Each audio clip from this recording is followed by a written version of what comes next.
welcome in, everybody. Ben and Woods, 97.3 The Fan. Let's get our heads right on a Thursday, March 6th, 2025. Year is flying by right now, man. We are, almost out of first quarter, which is insane to me that we're in March, but we made it. And baseball season right around the corner 3 weeks from today. 3 weeks from today, right now, we will be getting ready to, we'll be at a live broadcast. God willing, don't get hit by a van or something. We will be us or the Padres. Us. Okay. Us. I don't think you can make their offense any worse right now. If you had to, but spring training. I get it. It'd be nice to win a game, though. I will say, I know it's spring training, but I say don't waste them all now. All right, save those runs for the regular season. Yeah. Eric just said 3 whole weeks. Bro. That sums it up. We have 3 more weeks of this. Of looking around going, oh, who's going to be the bench piece? Who's going to be that guy in the bullpen? Who's going to get the 5th starter? I'm ready to get it going, which should come as no surprise to anybody listening. If you know me at all, not the world's most patient person, especially as it gets closer and closer to baseball season. I just want it here. I want the games to count. I've got my fantasy draft tonight. I'm very excited about that. I might have sent my players over to Eno Saris to evaluate which ones I should keep. Oh, my God. I did it too, dude. I did it. That seems like cheating. Paulie, I must say. And Ben, I get my ass kicked in this league every single year. So I had to go to the big dogs. And Eno was kind enough to recommend it. I'm Woodsy. That's Paul Rindle, the executive producer. Good morning, Paulie. Hey, how are you? Doing great. Ben Higgins, your friendly neighborhood sports anchor. Good morning to you. Good morning. Why don't you just send him over to AJ Preller, see what he thinks about your fantasy draft rankings and who you should take in your fantasy baseball draft tonight. So I think I actually trust Eno more on fantasy. Now I could have AJ come out and evaluate my little league team, but I think he's more of a scout.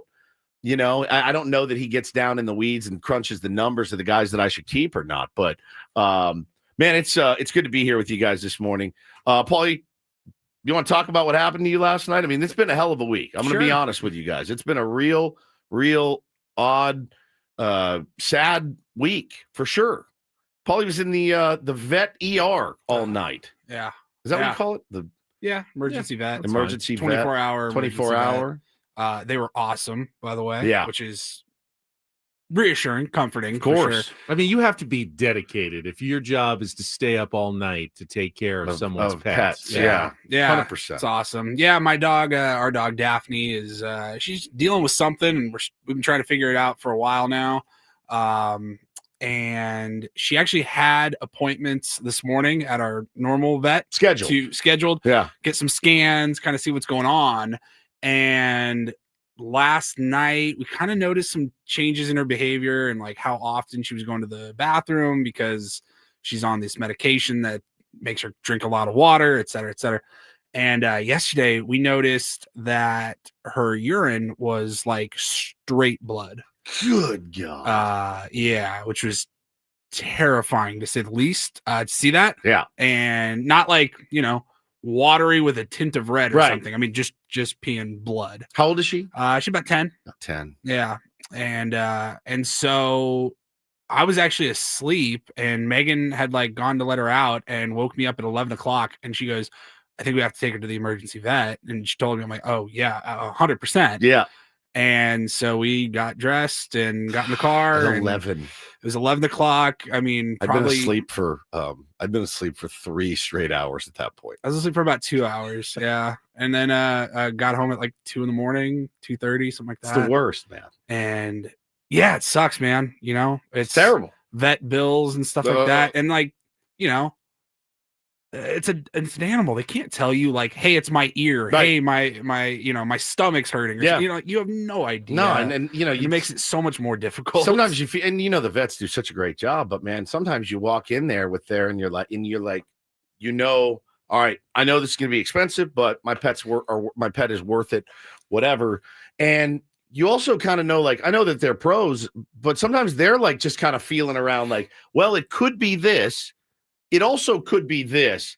Also, it could be a massive tumor. You know what I mean? We need to scan for this, and that's going to be $900. Right. And if that doesn't work, then we're going to have to scan for this Yeah. just to rule it out. Just to rule it And out. that's another $1,100. Oh God. I mean, you know what? I know it, Ben. You know, Shout out to his family. her family, but Right, her family. you should have been. They need like a Dexter for dogs. You know what I mean? Like, and I think Ben would be a good one.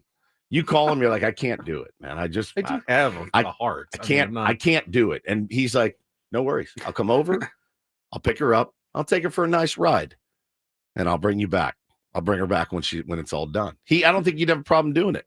I don't think so either. You could call your business I would let him. Old Yeller Incorporated, Old Yeller Inc.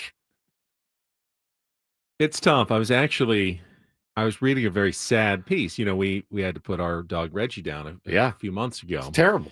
And I'm glad I went in with him and was there holding his paw I've all been the way there. to the end. But I was reading that a lot of pet owners can't bear it. They just kind of say goodbye, and then the pet goes into the back, and a lot of times the pet's like panicky because the owner's not there at the very end. Now, I mean, they also go back without you for checkups and stuff sometimes. So, you know, it's not necessarily wrong if that's what you did, but I felt good making the hard choice of actually being there right until the very end. Same. Got to do it. I mean, I think it would actually even hurt my heart if I saw like I was with the pet at the end and it was panicking and looking for its owner. That would be the worst. That would be the worst thing ever. Yeah. The hard thing for if you were a vet and had to deal with that. I talked about it when we put Jackson down last year. We did the home service where they come to your house and you put them in their bed and make it nice for them. There's no other way in my mind. There's no other way. There's just no other way to do it. Like, we had an appointment before we even really considered the home service, going to just our vet and getting it done. And I'm like, nah, the idea of like the two of us loading up our dog into the car, walking him into a vet's office and walking out without him. I'm like, I can't, I'm not doing that. I've done it. It's terrible. I've buried a lot of pets in the last couple of years, man. I really have a ton. And it never, ever gets easier, but we're not at that point yet with that. No, I see a lot of people like concerned in the chat. Like, I think we're okay. She's a lab mix and we think it might be like a cancer thing, like liver or kidney cancer, which is actually not that big of a deal. Dogs, they can live like comfortably for years with cancer. The problem is when it's happened to me with several of my pets too. You never want somebody's, and it's the same with human beings. And I've told my wife this over and over and over and over. If my quality of life is such that I am a burden, I don't want to be around. I don't.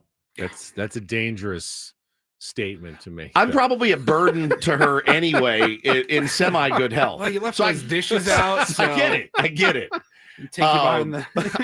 I do understand that you're gonna get home today and you're gonna go, Woods, it's time. It's time. It's like, it's time. No, it's not time yet. She needs me. She needs me to drive to Vegas in the morning. So there's no way. You gave me the authority, and I'm making the decision now. But the thing is like you always wonder where to thread the needle of, okay, it's time. But your dog is looking at you like, I'm not ready. Like, I'm good. Let's go home and cuddle. And it's just a really... Yeah, I don't think we're at that point yet. Good. Which is good. It's also tough to, like, you see the bills piling up, the vet bills, and you're like... Also, it's like... I love you, but... It's also like, what's the cutoff? What's the cutoff? Yeah, of course those conversations are happening. What's the price? Yeah. What is too much? The price. Ultimately, the night ended with they gave her some really good antibiotics. They think it's a UTI is what was dealing with the blood in the urine. Yeah. And they think that can be like pretty easily treated, like as soon as like within the next 24 hours. That's good. And then we'll kind of figure out the bigger picture issues, but I think she's going to be okay. But late night, long night. It's just never easy, man. It's never easy. And we went through this a ton this year or last year. It's horrific. Jordan says, man, Benwood's foreplay has been depressing lately. Yeah. I mean, it's been a rough week. It has been a rough week. There's no question about it. There's just no other way to put it. But it's our lives. It's our real life. And, it is what it is. Always going to try to be real with you guys, but that's where Paulie was. So Paulie's a little out of sorts this morning. He's on a couple of hours of sleep. You've got a stain on your shirt. I can't stop staring at it because I have the same one on the same color shirt. It looks like when you walked in, I thought it was water and lactating. It's right by your nipple. But you know what? No idea where that came from. It looks old. So I have that I have that same shirt, same color shirt, same brand and everything, because I got you what I wear. And I have the same, it's like an oil stain. It's that Jersey Mike's way got you one time. Something like that. And you can't get it out. I didn't even notice it. It's in forever. That's a bummer. Well, now I'm staring at it for the rest of the show. Well, I was also sitting here, and when I sat down there was crumbs on my microphone, which is weird. I don't know if that's a Chris Ello or Matt Scraby thing, but I had to like brush some crumbs off the microphone. It's disgusting. It's hard. I mean, obviously we have a shared workspace. I've got some on mine. You have two? Come here. Is it bourbon cake crumbs? Yeah. No, I took it. I took the cake yesterday. I didn't even leave it for anyone. Did we leave the crumbs? Well, we were eating. How did you gain all the weight? I took the bourbon cake home, and I didn't leave it for anybody else to eat. So maybe there are crumbs. I don't even know. You guys didn't see me walking out with the box under my arm? Crumbs over here, too. There's a lot of crumbs. I thought you put it in the kitchen like normal. No, I took it home. Nobody else. I know it's sent to us. Nobody else gets that. I agree. Obviously, we have a shared workspace in here, different employees. And, I'm sure a lot of you out there have to deal maybe with shared workspaces. It's common, obviously, in this business and in TV where you have a morning shift and a night shift. And, you don't have separate studios or separate offices for everybody. But when you have to, when you have to share your workspace with someone else, if you know it's your mess, you're fine. It's a lot easier to deal with. It's like, I left that mess. So I will clean it up. But it's your mess. When you don't know where the mess was coming from, even if it's probably innocuous, you start thinking in your head, like, well, okay, where did this come from? Who left it here? How gross is it? How disgusting is it? So it's just the touch of hypochondriac in me. I think we all have a little bit of that, right? That if it's not our own mess, it's way worse.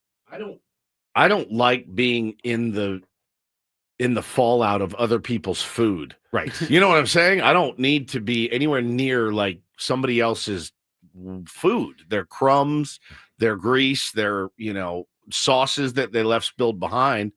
We had a fairly strict no eating policy in here, but I think that's kind of gotten soft. Well, we're eating bourbon cake. You're a real crumb bum. Yes, we are crumb bums. Hey, to whoever left and these crumbs, you're a crumb creep. That's right. M. McKee, and I've heard them do this before, so it's probably Ello's cracker crumbs. I've heard them talking about he eats like crackers in the middle of the show, like almost every day. So they could be cracker crumbs. They could be cake crumbs. I'm sorry. What? Yeah, he has like it drives Scraby crazy that he has his package of crackers. That he eats. What kind? Saltines? I'm not sure if they're Ritz's. Get a little taste of what was left in the microphone. I don't want to do this. Don't do that. Those are Ritz. That's the best crack I've ever had. If it's buttery, it's a Ritz. Yeah. Salty, it's a saltine. It's disgusting. He eats crackers at it right there? Right here. That's what it was. It could be. What a crumb creep. He's literally a crumb creep. You're a real crumb bum. You're a crumb creep cow. It's incredible. All right, well, sorry about that. Okay, Ella just snacking throughout the show. A lot of people do. I have an apple. Yeah, you bring a snack. I have an orange, and I'll eat that. And I have a banana. We do 4-hour shows generally here. Yeah, you need some energy or whatever. And I don't mind that, you got to eat sometimes to have a little bit of energy. And generally it's fairly clean in here, but I was weird this morning. Just crumbs. There's crumbs on this one too. I think I'm good over here. It's good to know that Scravy's disgusted. And Mickey says they're Trader Joe's rice crackers, and he leaves them in the fridge here. So if you want to go grab some, you can go find them in our Odyssey fridge. That is unbelievable. Keegan, I did not have a piece of cake on the way home. I did have a piece the minute I walked into my home. I'm not going to be driving home like a creep. It was a very crummy cake. Not if you eat it like I ate it.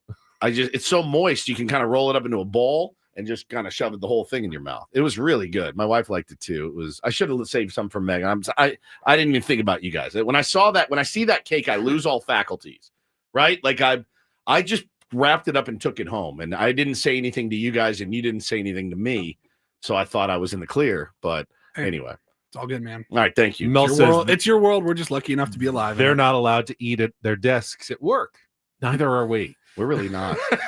We can have a little bit more next year when that is a rule that is flagrantly violated, though. Here. Yeah, it is. It is. As our most. Yeah. As our most. We're not supposed to have any beverages either. Yeah, I've got my water But trough. You can't I've do a got show my without coffee. liquid. There's no Who way. can't have? I mean, I have to have some coffee. I gotta have during liquid. the show. It's very early in the morning morning. radio. You can't have coffee. You cannot have no coffee allowed in the studio in the morning. What? No chance. Yeah, I drank a gallon of water in here. So listen, sorry it's been so depressing. We'll try to. Well, I mean, we're gonna talk about the Padres. They lost again yesterday. They've won 3 times in spring training. Can't hit. Can't catch. Pitching's been okay. Starting pitching, we talk about that. But yeah, Lost to the Rockies. lost to the Rockies. So clearly, Get them all out of your system. Like I said, Clearly- get them clearly out of your they're not- system now. clearly they're not taking this seriously right now. All this garbage from us and pulling on the same rope and all that, it's not happening. So we got to figure it out. All right, we will we'll get into it, set the menu for the program today. Got some giveaways for you. Hopefully a decent Thursday edition of Ben and Woods coming your way next. First, though, I want to tell you about Trust and Will. Trust and Will is something we learned about, Woods, during the holiday break.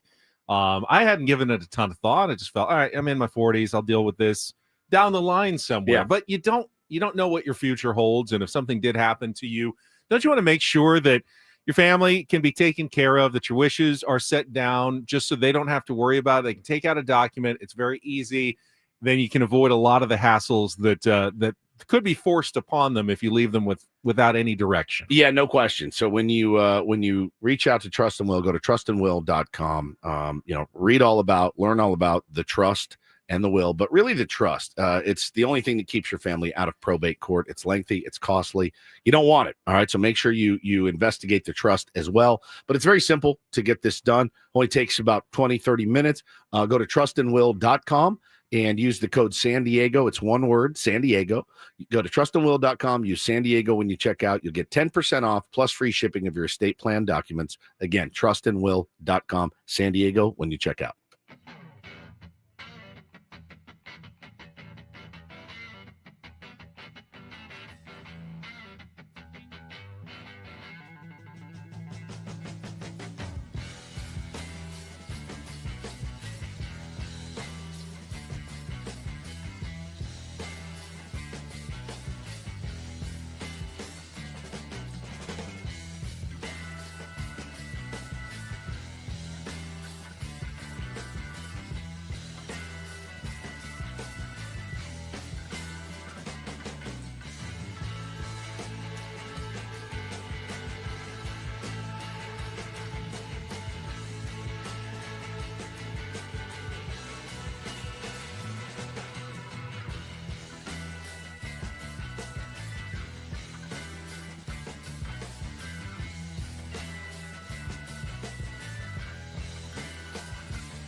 I know you're kind of joking about the Padres and their spring training results. Behind every joke, there is a little hint of truth. I do feel like there are fans who are actually concerned about the results of spring training. Let me try to explain it quickly from my perspective before we set the menu. I look at a spring training game. Think about it this way, especially at this point in spring training. You have your regulars have been in there. Yeah. So, people look at the lineup and they go, well, there's Manny and Jackson Merrill and Tatis, and they're not scoring a lot of runs. But generally, if you watch a lot of baseball games, occasionally you get a big first inning. But usually, a couple at-bats where you feel out the starting pitcher, and then as you get through the third time through the order, you start attacking a little bit more, you get a feel for it, you start scoring runs as the game goes on. In this case, you never get to see the pitchers again because they keep cycling through. The batters, the starters come out after 4 or 5 innings, so they don't ever get into their normal groove of a game where they're seeing the opposition. It's not a non-real baseball game because it's not the same players. It's a non-real baseball game because it's not played at all the same way a regular season baseball game is played. Yeah, not even close. Not even close. It actually begs the question.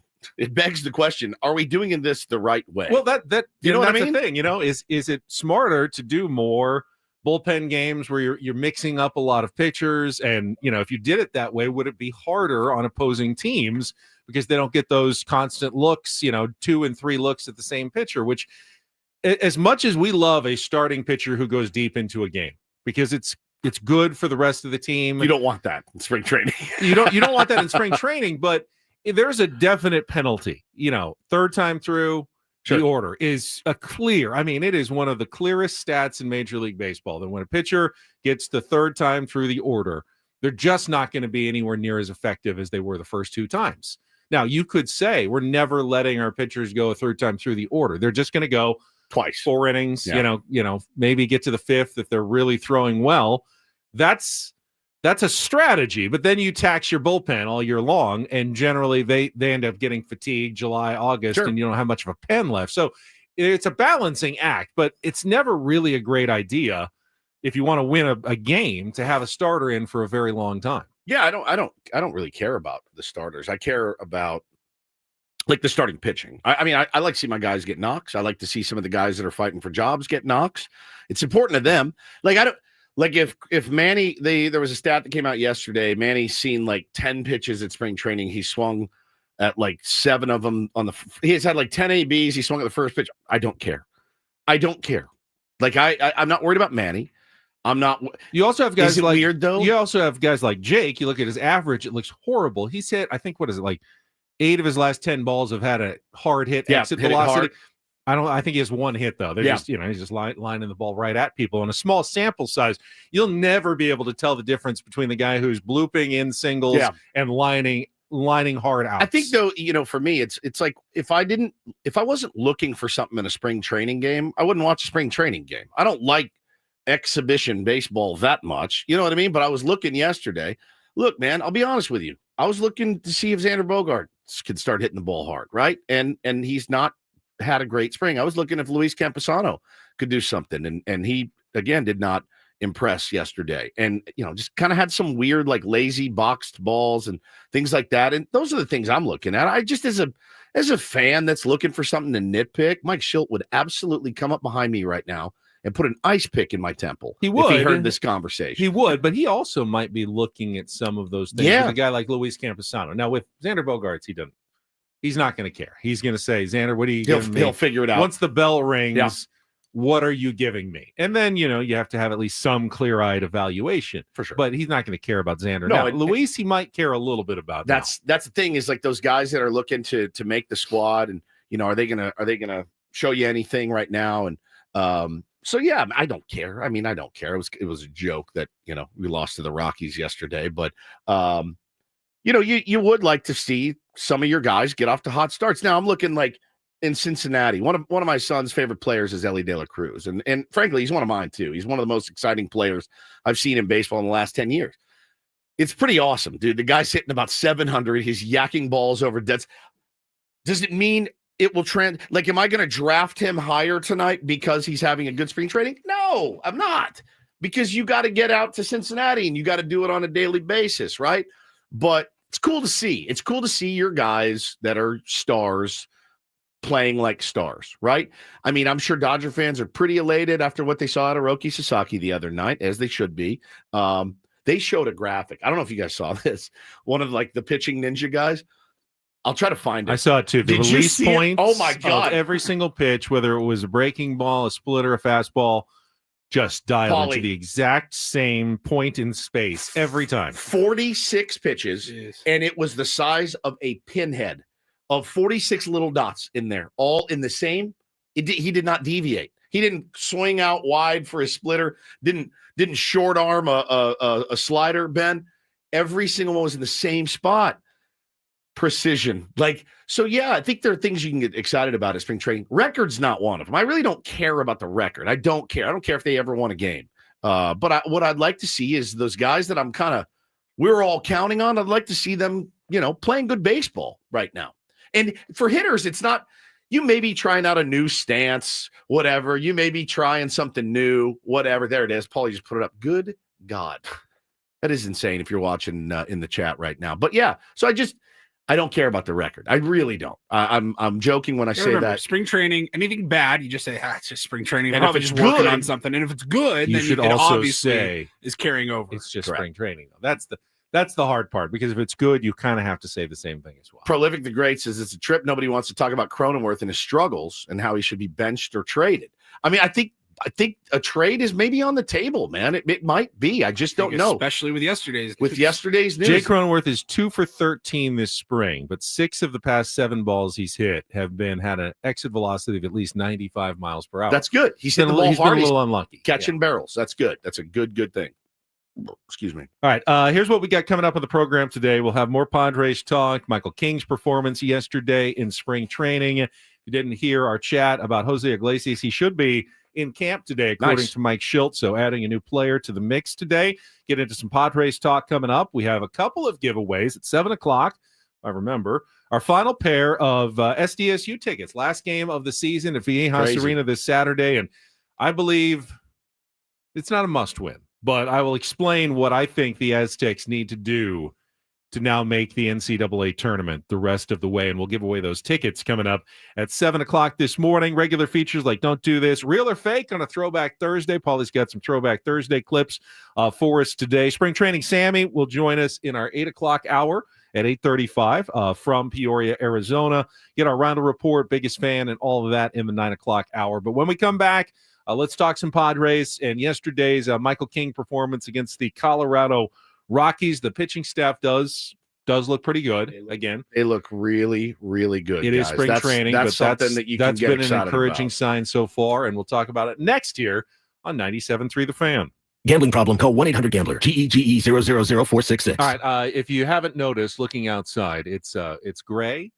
It is raining. It is not an outside day in San Diego. We have lots of nice outside days. This is an inside sort of day. And if you're looking for an inside sort of day activity that is a lot of fun, may I suggest making a very short drive down to Chula Vista and going to 7 Mile Casino for a little inside card playing fun. Well, it's funny. I'm leaving for Las Vegas tomorrow, Benny, and it's an inside town. It's an inside town, but it's as cool as Vegas is. I know what I'm walking into when I walk into our hotel for 2 days. It's exciting for like 30 seconds. 30 seconds. And then you realize, oh my God, get me out of here. And all the walking that you have to do, all the parking that you have to do. That's why 7 Mile Casino is great. You pull right in, you get out, you run inside, you can be playing. You're not going to get your steps in at 7 Mile Casino. No, you're not. Yeah. You're not. It's not a long walk from your parking spot to the California style blackjack table. But that's why we love it, man. It's a place for card players. Check it out for yourself at 7 Mile Casino, just 7 minutes from downtown.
This segment of Bennett Woods is brought to you by Robert Half. 9 out of 10 hiring managers are having difficulty hiring. Robert Half is there to help. Our recruiting professionals utilize an award-winning AI to connect businesses with highly skilled talent. At Robert Half, they know talent.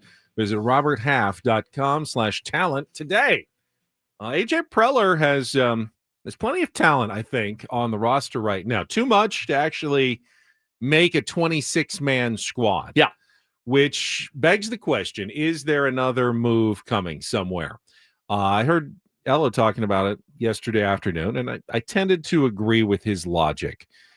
You're seeing a lot of guys, you've seen a lot of like Eggy Rosario here early in spring getting a lot of at-bats. Is that because the Padres really are hoping Eggy wins a job, or is it because they know he's out of options, they can't send him to AAA, and they'd like to trade him and get something for him from another team that looks and goes, that guy's having a decent spring, and we need a flexible guy who can play a little infield and maybe move to the outfield or DH and hit against lefties?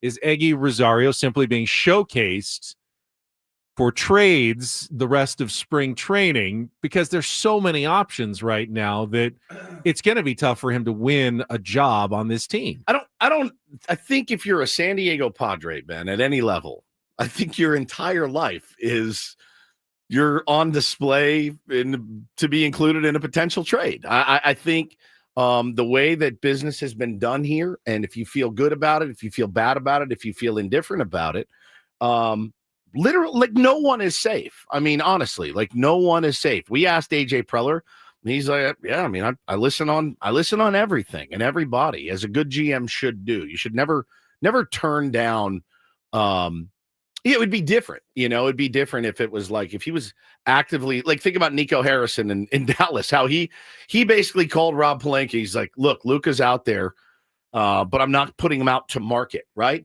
What if AJ Preller did that for one of his really great players and didn't get the best return back, which is what I feel like the Dodgers did when they shopped Mookie Betts, and they just took whatever the Red Sox gave him, and it was nothing, right? Like, it was a terrible, terrible deal.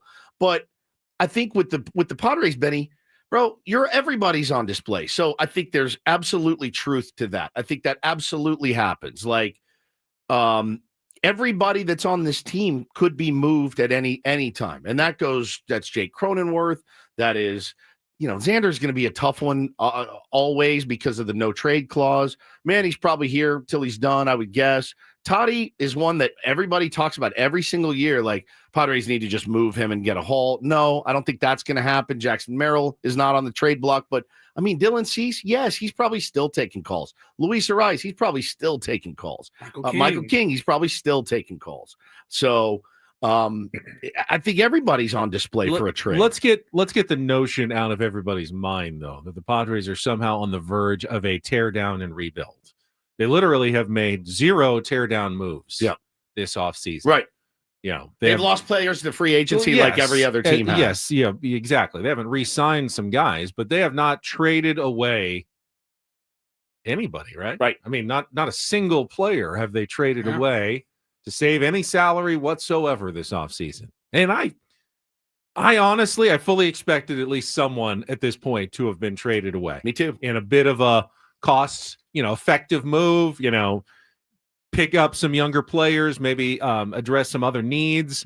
I would not have been shocked if that had happened. I still won't be entirely shocked if it does before opening day, but so far there has been 0 moves that indicate there is any retrenchment or anything other than the Padres would like to win this season, go to the playoffs and see if they can make another run at a World Series title. I think the Jose Iglesias signing, though, as we talked about yesterday, I think that does give him a little more freedom to maybe make some of those moves, maybe. And I have my gut feeling on who it would be. But again, you have to have a trade partner that's willing to trade with you and absorb money and all that. What you don't want to do is attach a really good prospect to, like, if you're going to move Croney, right? You don't want to attach a good prospect to move Jake Cronenworth. No. His contract isn't that bad. It's not ideal, but it's not that bad. It's not back-breaking, franchise-altering. But this is interesting, man. Friar Fanatic yesterday actually tweeted out, according to Fangraphs, the guys with options available.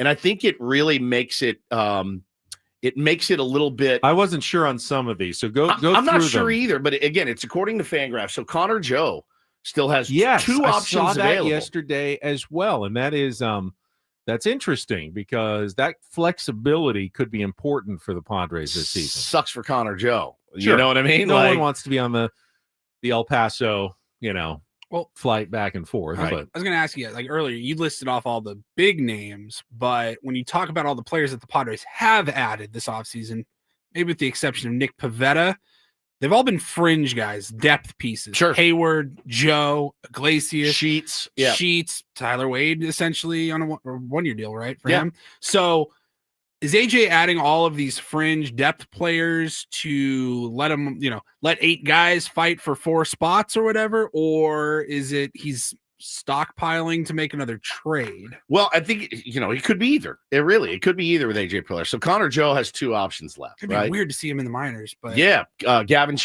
Sheets has 1. I don't think Gavin Sheets is going to make this team. I don't think so either. Luis Campusano has 1. Martin Maldonado has 0. Yuri Gurriel has 0. Yuli Gurriel. Who's Yuri Gurriel? Who is Yuri Gurriel? Yuli Gurriel has 0. He's buddies with Dylan Thieth. Mike Brasso has 1. Tirso has 2. That's the one that would bump me up. If the guy fights and scraps and claws and hits his ass off and plays his ass off, put him on the major league roster. If Tirso is not traded, and I don't think he's going to be, you will see Tirso Ornelas this year in the big leagues. Whether it's on opening day, my thing is, or 2 weeks into the season, I don't know, but they're going to need Tirso Ornelas at some point. You're going to see him with the San Diego Padres. My thing, though, is if he's the guy that truly earns the job, but he has 2 options remaining, and you give it to a Jason Hayward or somebody like that hasn't had a great spring, just because Tirso has options, that doesn't seem fair. But you have to, if you haven't totally ruled out a guy like Jason Hayward, you have to give him a shot. Yeah. And if you think that he could still contribute, you give him a shot. And if it's not working the first few weeks of the season, then you can, make a change, and you'll have Tirso potentially waiting to call up. Now, maybe you don't need 3 weeks and you can make that decision before spring training's over. Yeah.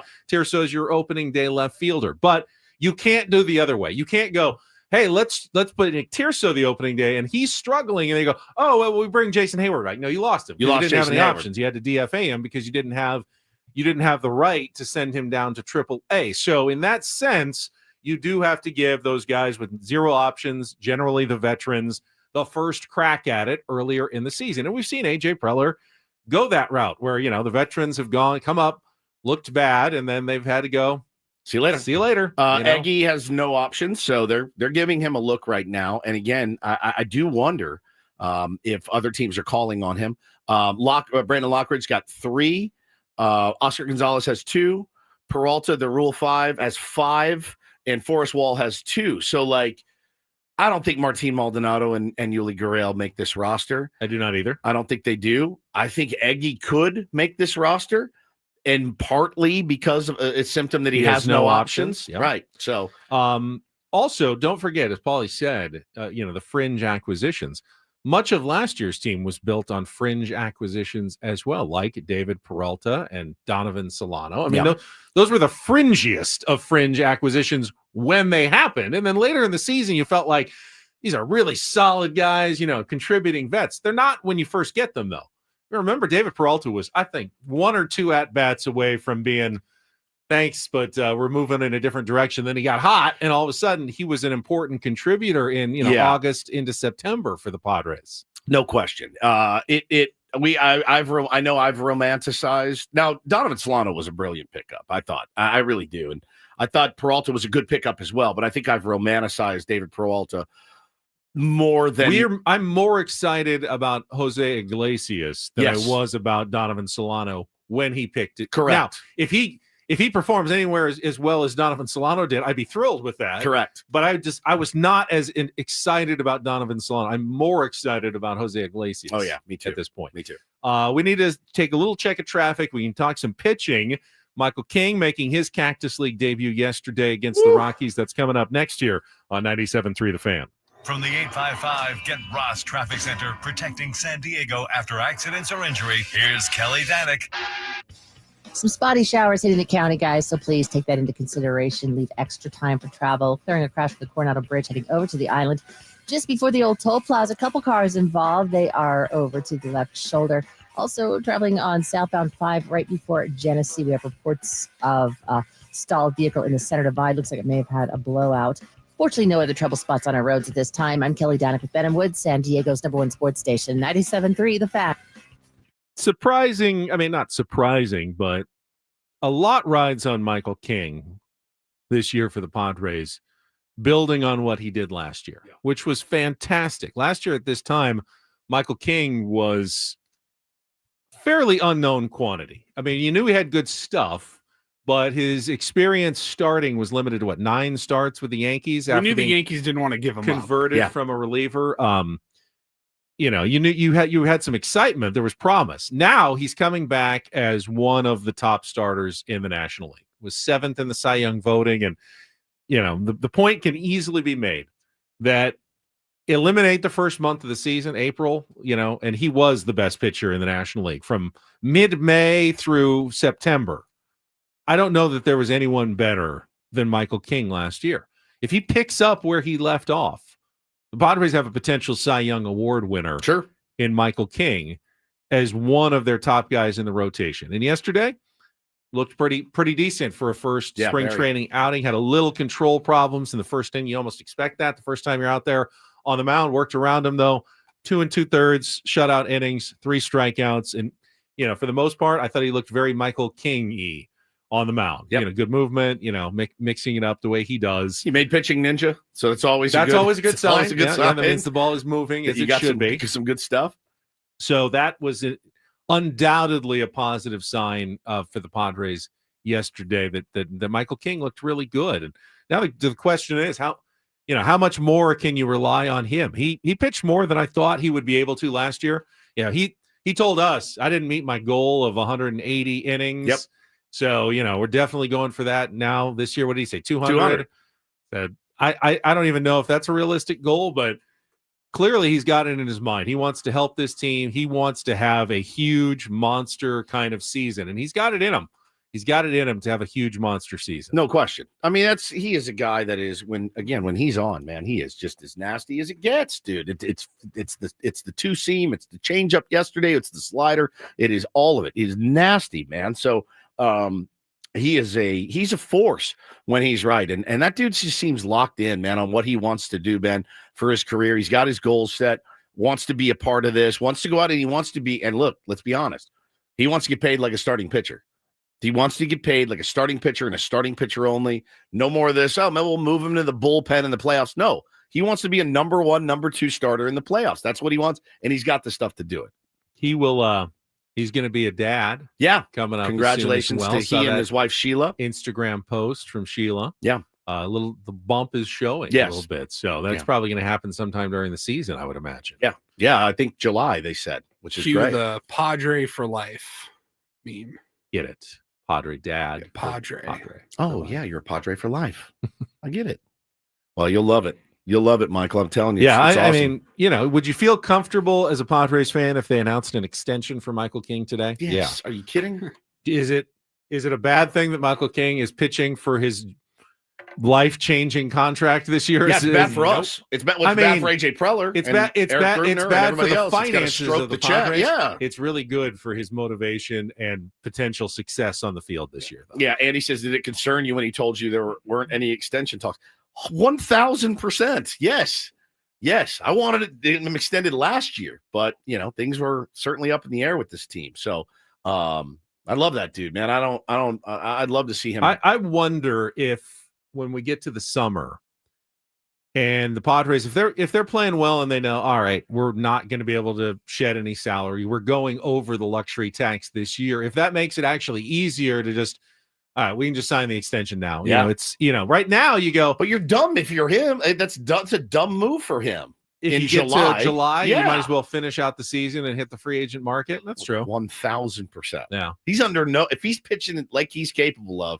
We think it was going to happen. It was going to happen this spring. Bro, you need to catch him after a rough outing in Colorado where he gives up 7. You're like, hey, that was terrible, but just sign this and we'll work it out. Would you like to be set for life? Yeah, we'd like to be set for life and live here. You want to live here?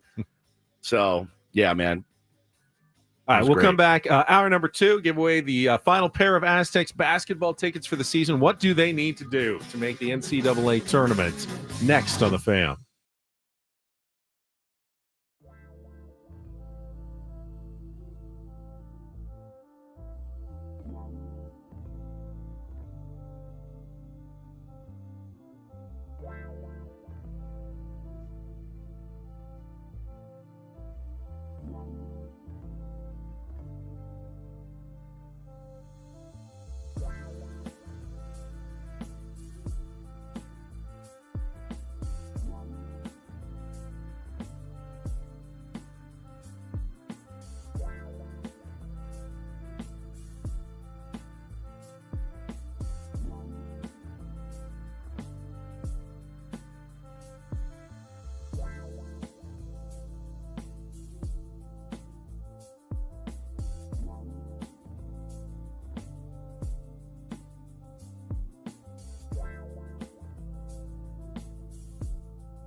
I probably spend a little too much time in the month of March checking bracketologies and bubble watches.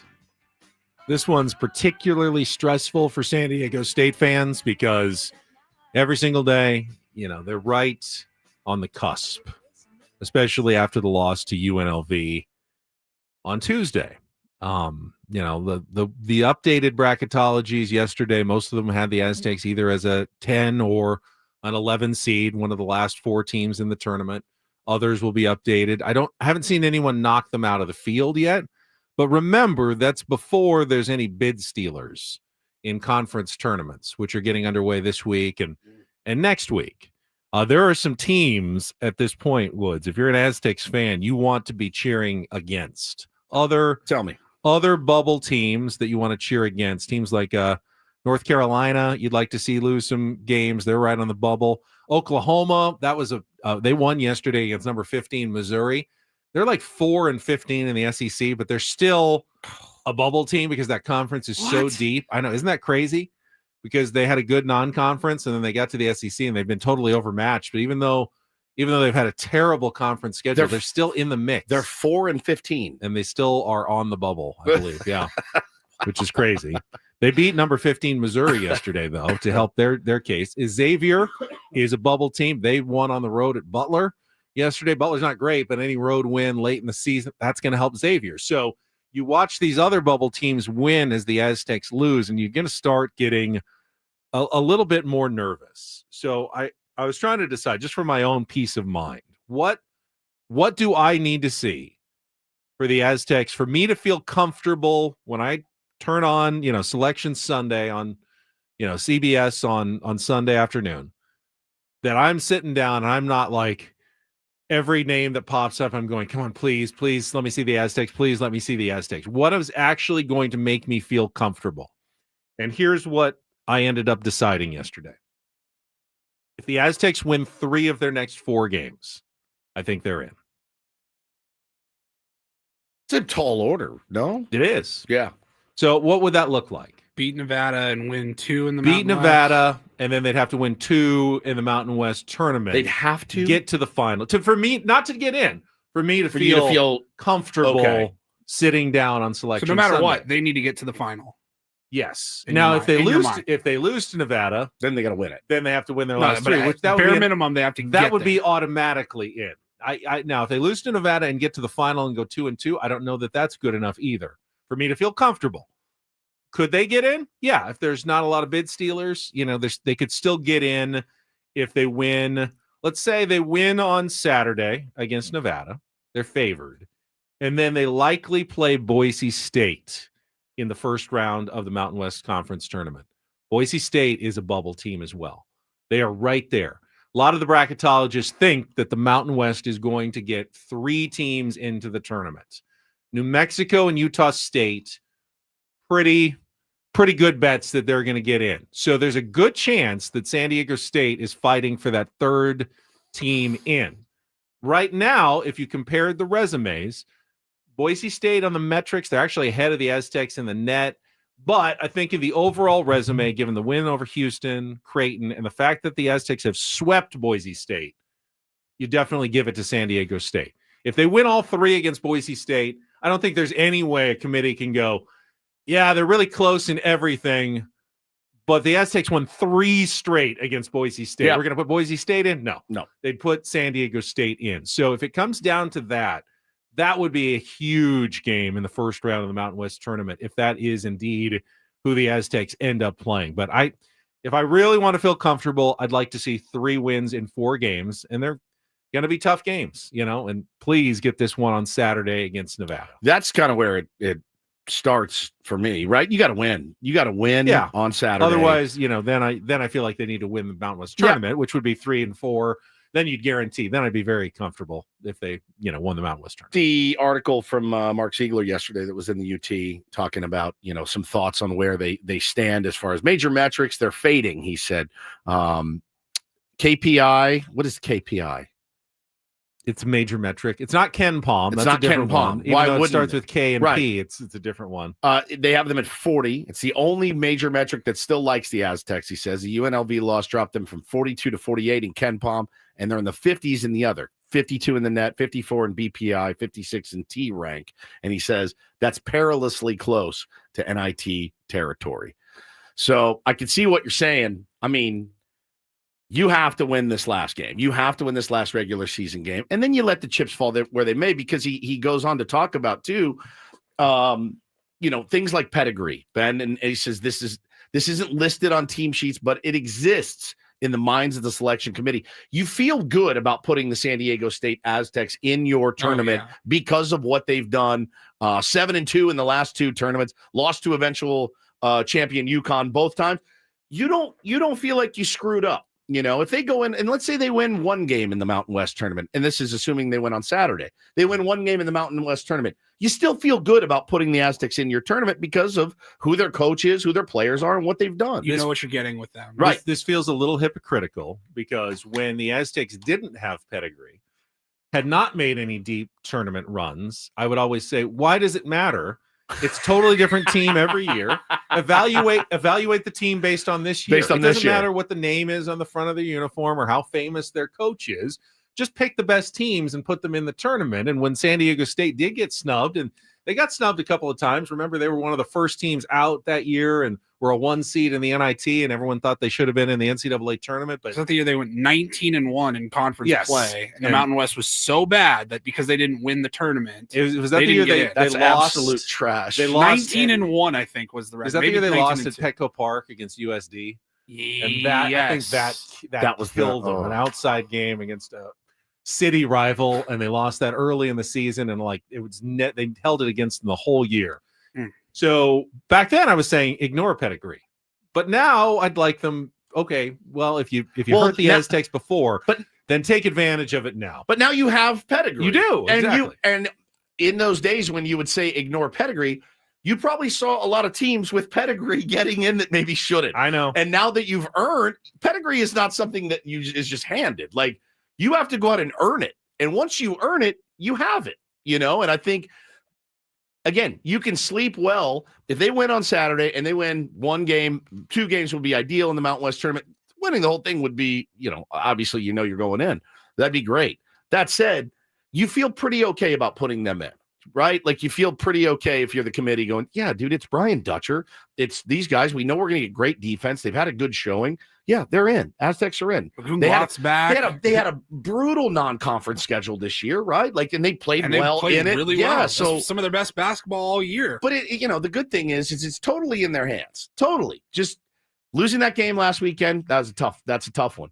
Go ahead and right the ship today, and then you're probably going to make it. It's funny. Another bubble team that they're battling against is Ohio State. That's right there. Micah Parrish had a huge game the other day for Ohio State to win in overtime. You've seen Lamont Butler do huge things for Kentucky. For Auburn, one of their best players this year has been Chad Baker Mazara, crazy former Aztec. I mean, they're all over the place now. They're the number 1 team in the country, and he's had a huge season as well. So Dutch is churning them out, no doubt about that. He is absolutely churning them out. And we got some tickets to give away to the final home game of the season. Let's do it right now. If you'd like to win 2 tickets to see the Aztecs take on the Nevada Wolfpack on Saturday night at Viejas Arena, be our 5th caller right now at 833-288-0973. 5th caller, 833-288-0973. You can win some tickets. You can get your own tickets at goaztecs.com. Last chance, hopefully, unless they're in the NIT and get a home game, which you don't want. You want this to be the last home game of the season. Yes, you do. For San Diego State, because anything else is actually bad news. So a chance to say goodbye. Not too many. Hopefully, most of the guys come back next year, but Jared Coleman-Jones, senior night, they will certainly honor a couple of guys. And, some of the contributors to the program, the walk-on top guys that you don't see all the time as well. How about Uncle Teddy? And Uncle Teddy, last home game. They honored him, a couple of weeks ago, but that'll officially be his last Viejas Arena game again. Win one for Uncle Teddy. Yeah, winning for Uncle Teddy. We have a little bit of Padres news here. I saw that. Just really? Kind of a minor update, but it is literally a minor update. Yep. First reassignment of the spring, and I was going through the names. There's a couple big ones in there. Big ones would be Ethan Salas and Leo DeVries have been optioned to or reassigned to minor league camp. Padres announced they still have 61 players in major league camp. Shouldn't surprise anybody. Yep. You knew that they weren't in the plans to make the team, even though we've kind of bandied about the idea of Ethan Salas. If they change their mind, they can always add him back to the, at some point. I think Brandon Valenzuela is a catcher who's hasn't really gotten much of a look. I think I've only seen him once or haven't heard his name twice much at all. He's had an yeah. at bat or two, so maybe he's not quite as in the plans as maybe we thought he might have been. Romeo Sanabria has a big first base power hitting guy. He has also been optioned down. A couple of other pitchers, left-handers, Austin Krob, Braden Nett, sent down. He's looked really, really good, but that doesn't mean they're not still high on these guys, and they just, you have to make these accounting moves essentially, bookkeeping for your rosters at this point in spring training. 35 more guys. Oh, yeah. It's a long way to go, and you need to start clearing out some of the locker space in the big league. Start dialing it in that clubhouse, and moving some of the guys to the minor league side. That's just what they do at this time of the year.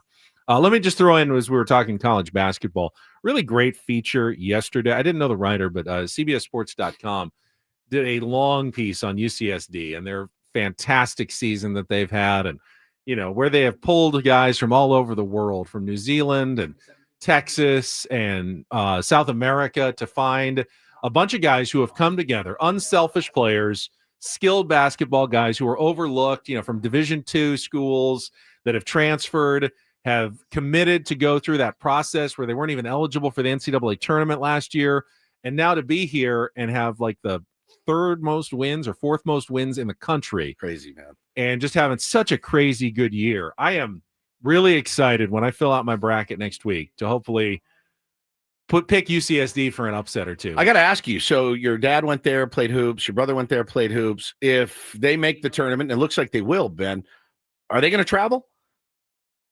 The fan base, or my brother or my dad? I think depending on where they would, they absolutely could. Really? Where are the locations? Do you know off the top of your head? They may be in the West. Denver is one of them. Yeah. I forget where the other West, but they could be in the East. It could be anywhere. Yeah, it could be any point. Speaking of traveling, I told you they went up for that UC Irvine game? Yes. Did I tell you who they took with them? You told me.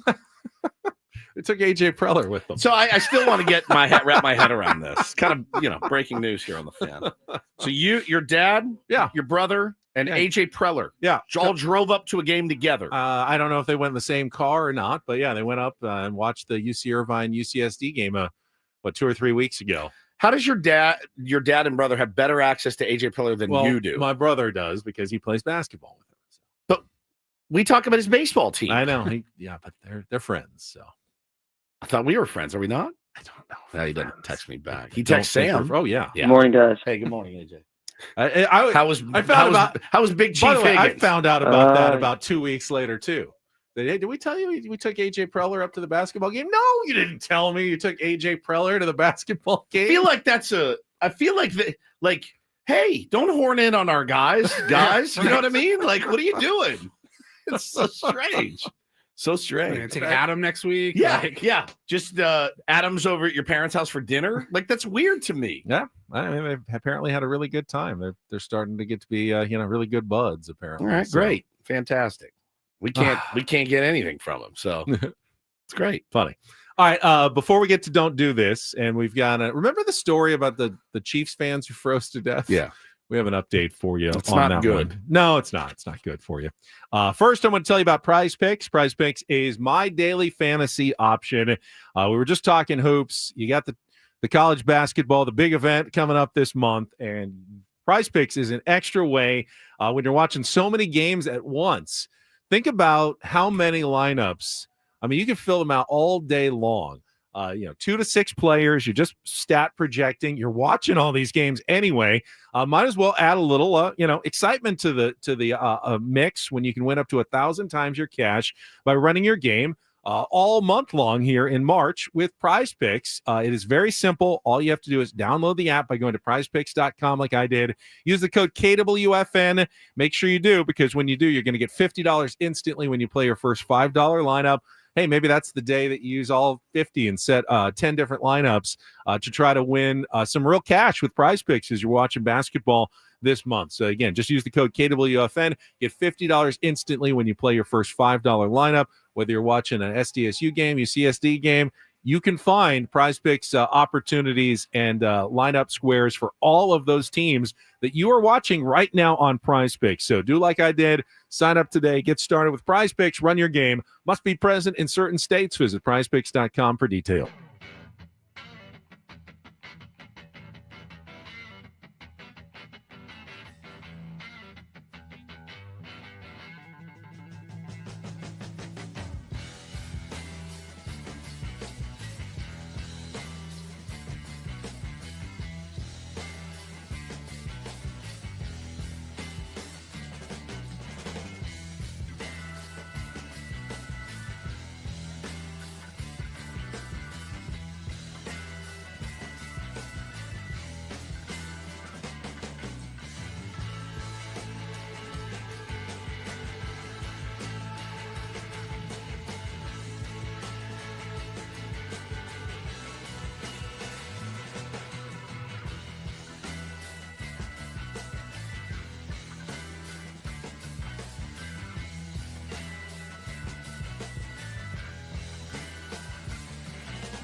DDT brought to you by Trust and Will. Don't leave your entire estate, house, kids, and life savings up to chance if and when you die. Do set up a Trust or Will online at trustandwill.com. This is a lot more affordable than you think. Visit trustandwill.com for more info. Don't do This. I get it. That's so good. Adam's very clever. So good. Such a great idea. It's a great idea. We'll start with a story. I love all his ideas. An actually. update here on a story. It's actually more than a year old now. You might remember on a DDT way back in January of 2024, end of the NFL regular season last year, that a group of Chiefs fans went to a guy's house in Kansas City to watch the Chiefs-Chargers game on a very cold January day. Yep.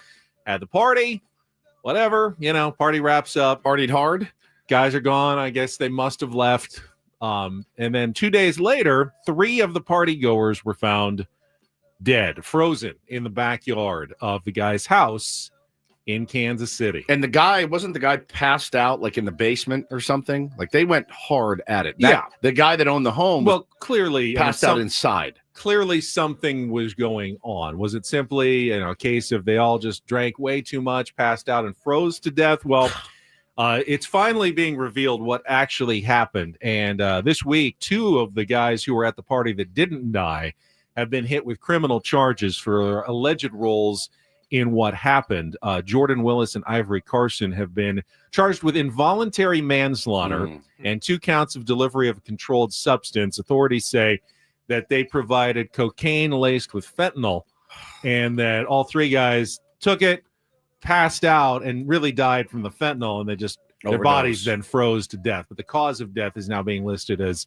a fentanyl overdose. God bless, not simply falling asleep and in sub-zero temperatures and dying from that. So they all face massive prison time if convicted of the felony charges. So sad and tragic ending. And of course, a reminder, don't do drugs. Correct. Or at least make sure they're safe. Really safe. Safer. I don't think you can really make sure they're all safe. There's tests. Yeah. You can test things. The safest is just to not do it in the first place. Yeah, absolutely. Just abstain totally. But if you do, test it. That's not something you want in there. And I don't know when that trend started, but it's a weird one. It's a weird one for me. This is a much lighter story. Still very disgusting, though. Disturbing. Ugh. Saw this yesterday from Darren Revelle. A lot of people talking about this, and I can't wrap my head around it. I can't wrap my head around the picture, any of it. But Darren Revelle tweets, Miami baseball is playing Villanova today. Fans in the stands can get the Mark Light Shake, special made for the game. And it is a Philly cheesesteak milkshake with vanilla ice cream and vanilla syrup that's topped with a mini cheesesteak sandwich. And there's a picture of it taken from like a POV, right on top. And it's a vanilla milkshake, orange straw. And in it looks like a little slider with some cheese and some chopped up meat. And it's just sitting loosely in the cup on top of the milkshake. It's one of the grossest things I've ever seen. Now, is the milkshake actually flavored like a cheesesteak, or is it just vanilla. a regular vanilla milkshake with vanilla syrup and it's just a cheesesteak slider on top? Yeah, they took a vanilla milkshake and they took a little slider and they jammed it down in the hole. All right, but you would have no problem eating a cheesesteak with a vanilla milkshake on the side, right? None whatsoever. But they're just putting it on top. Yeah, they're mixing it in. At least they're not. It's on top. Not it's mixing it top, in, but right. but see how the bread gets soggy. You pull it out. There's a little vanilla milkshake on the bread, and you eat that. It's not going to. I mean, sometimes it's a good combo of the savory with the ice cream, like dipping fries, like salty fries in vanilla shake is delicious. That's good. I'll do that. That's delicious. This is still gross. I don't think meat and cheese is necessarily the way I'd go, but I feel like you could certainly eat the cheesesteak. You kind of pick it off the top. Do that first, and then have the milkshake then on the side. If they chopped it up and like mixed it in, that would be disgusting. Like chunks of cheesesteak. absolutely repugnant in every way. Yeah. So if you do what Ben said, if you take the slider immediately, like you get it, you take it out, you eat it, you're like, oh, all right, that's pretty good. And fine. Now you've got a milkshake. Now you got a milkshake. What happens is if the bread gets soggy, and then the beef starts to trickle down, sink down in, and beef then juices, and you get a piece of hot beef stuck in your Hot throat. beef. Yeah, it's stuck in your throat. I don't like chunks in my milkshakes, man. I really don't. I like a nice, smooth milkshake. I like little peppermint flakes. That's about it. I didn't strawberry chunks. Or I didn't admit it, but on the way home from spring training, You got a date shake. I did. I got a date shake, but it has little chunks of date in it. Yeah, okay, fine. I'll give you that. That's pretty good. And I liked it. I thought it was But it's good. not meat. It's not meat. It's not peas. We knew corn. you were going to get a date. We did shake. actually. I We did. called Talked it. about it. I did. We called it. We Oh, okay. I don't want anything. I don't want savory chunks. I can do savory and sweet, but I don't want savory chunks. Right. So, like what you wouldn't do if you got a Frosty at Wendy's, you wouldn't then dice up the fries and mix them in. no. I mean, Right? you wouldn't put a Baconator just right in the milkshake. Start jamming it in there. How about the son of Baconator? Maybe smaller, so you could probably fit it at the top of the milkshake. So stupid. What are we doing, They don't have America? milkshakes, they have Frosties, I believe. Oh, those are so good. So good. Fries with a Frosty. It's elite. It's elite. But Top apparently not beef. with Yeah. a Frosty. Yeah, no more Hot beef. no hot beef in my milkshake. Also, feel free to go Google Ben & Woods merch, and you can buy your very own Hot beef. T-shirt or hat. You can buy a hat that says Hot You beef. can buy a Tote bag. mug that says Hot beef. You can buy like a kid's onesie that says Hot beef. which would be very weird if you let your kid wear a hot beef Might be cute. Got, onesie. like Under Armour jackets, and Champion sweatshirts, Do they really? and brand names on the Ben & Woods merch All store. right, I need to get a hot beef shirt. Hot beef. You're going to hear that drop next week when Oh. we get to our tournament of drops, which is 100%. starting soon. I cannot wait. All right, finally a little do this. How about this? DD Friend mega of the program. I don't know if this is new news or we're just finding out about it. So I think he did too. I think he did too. I just texted him. Appreciate it. Not too shabby, he said.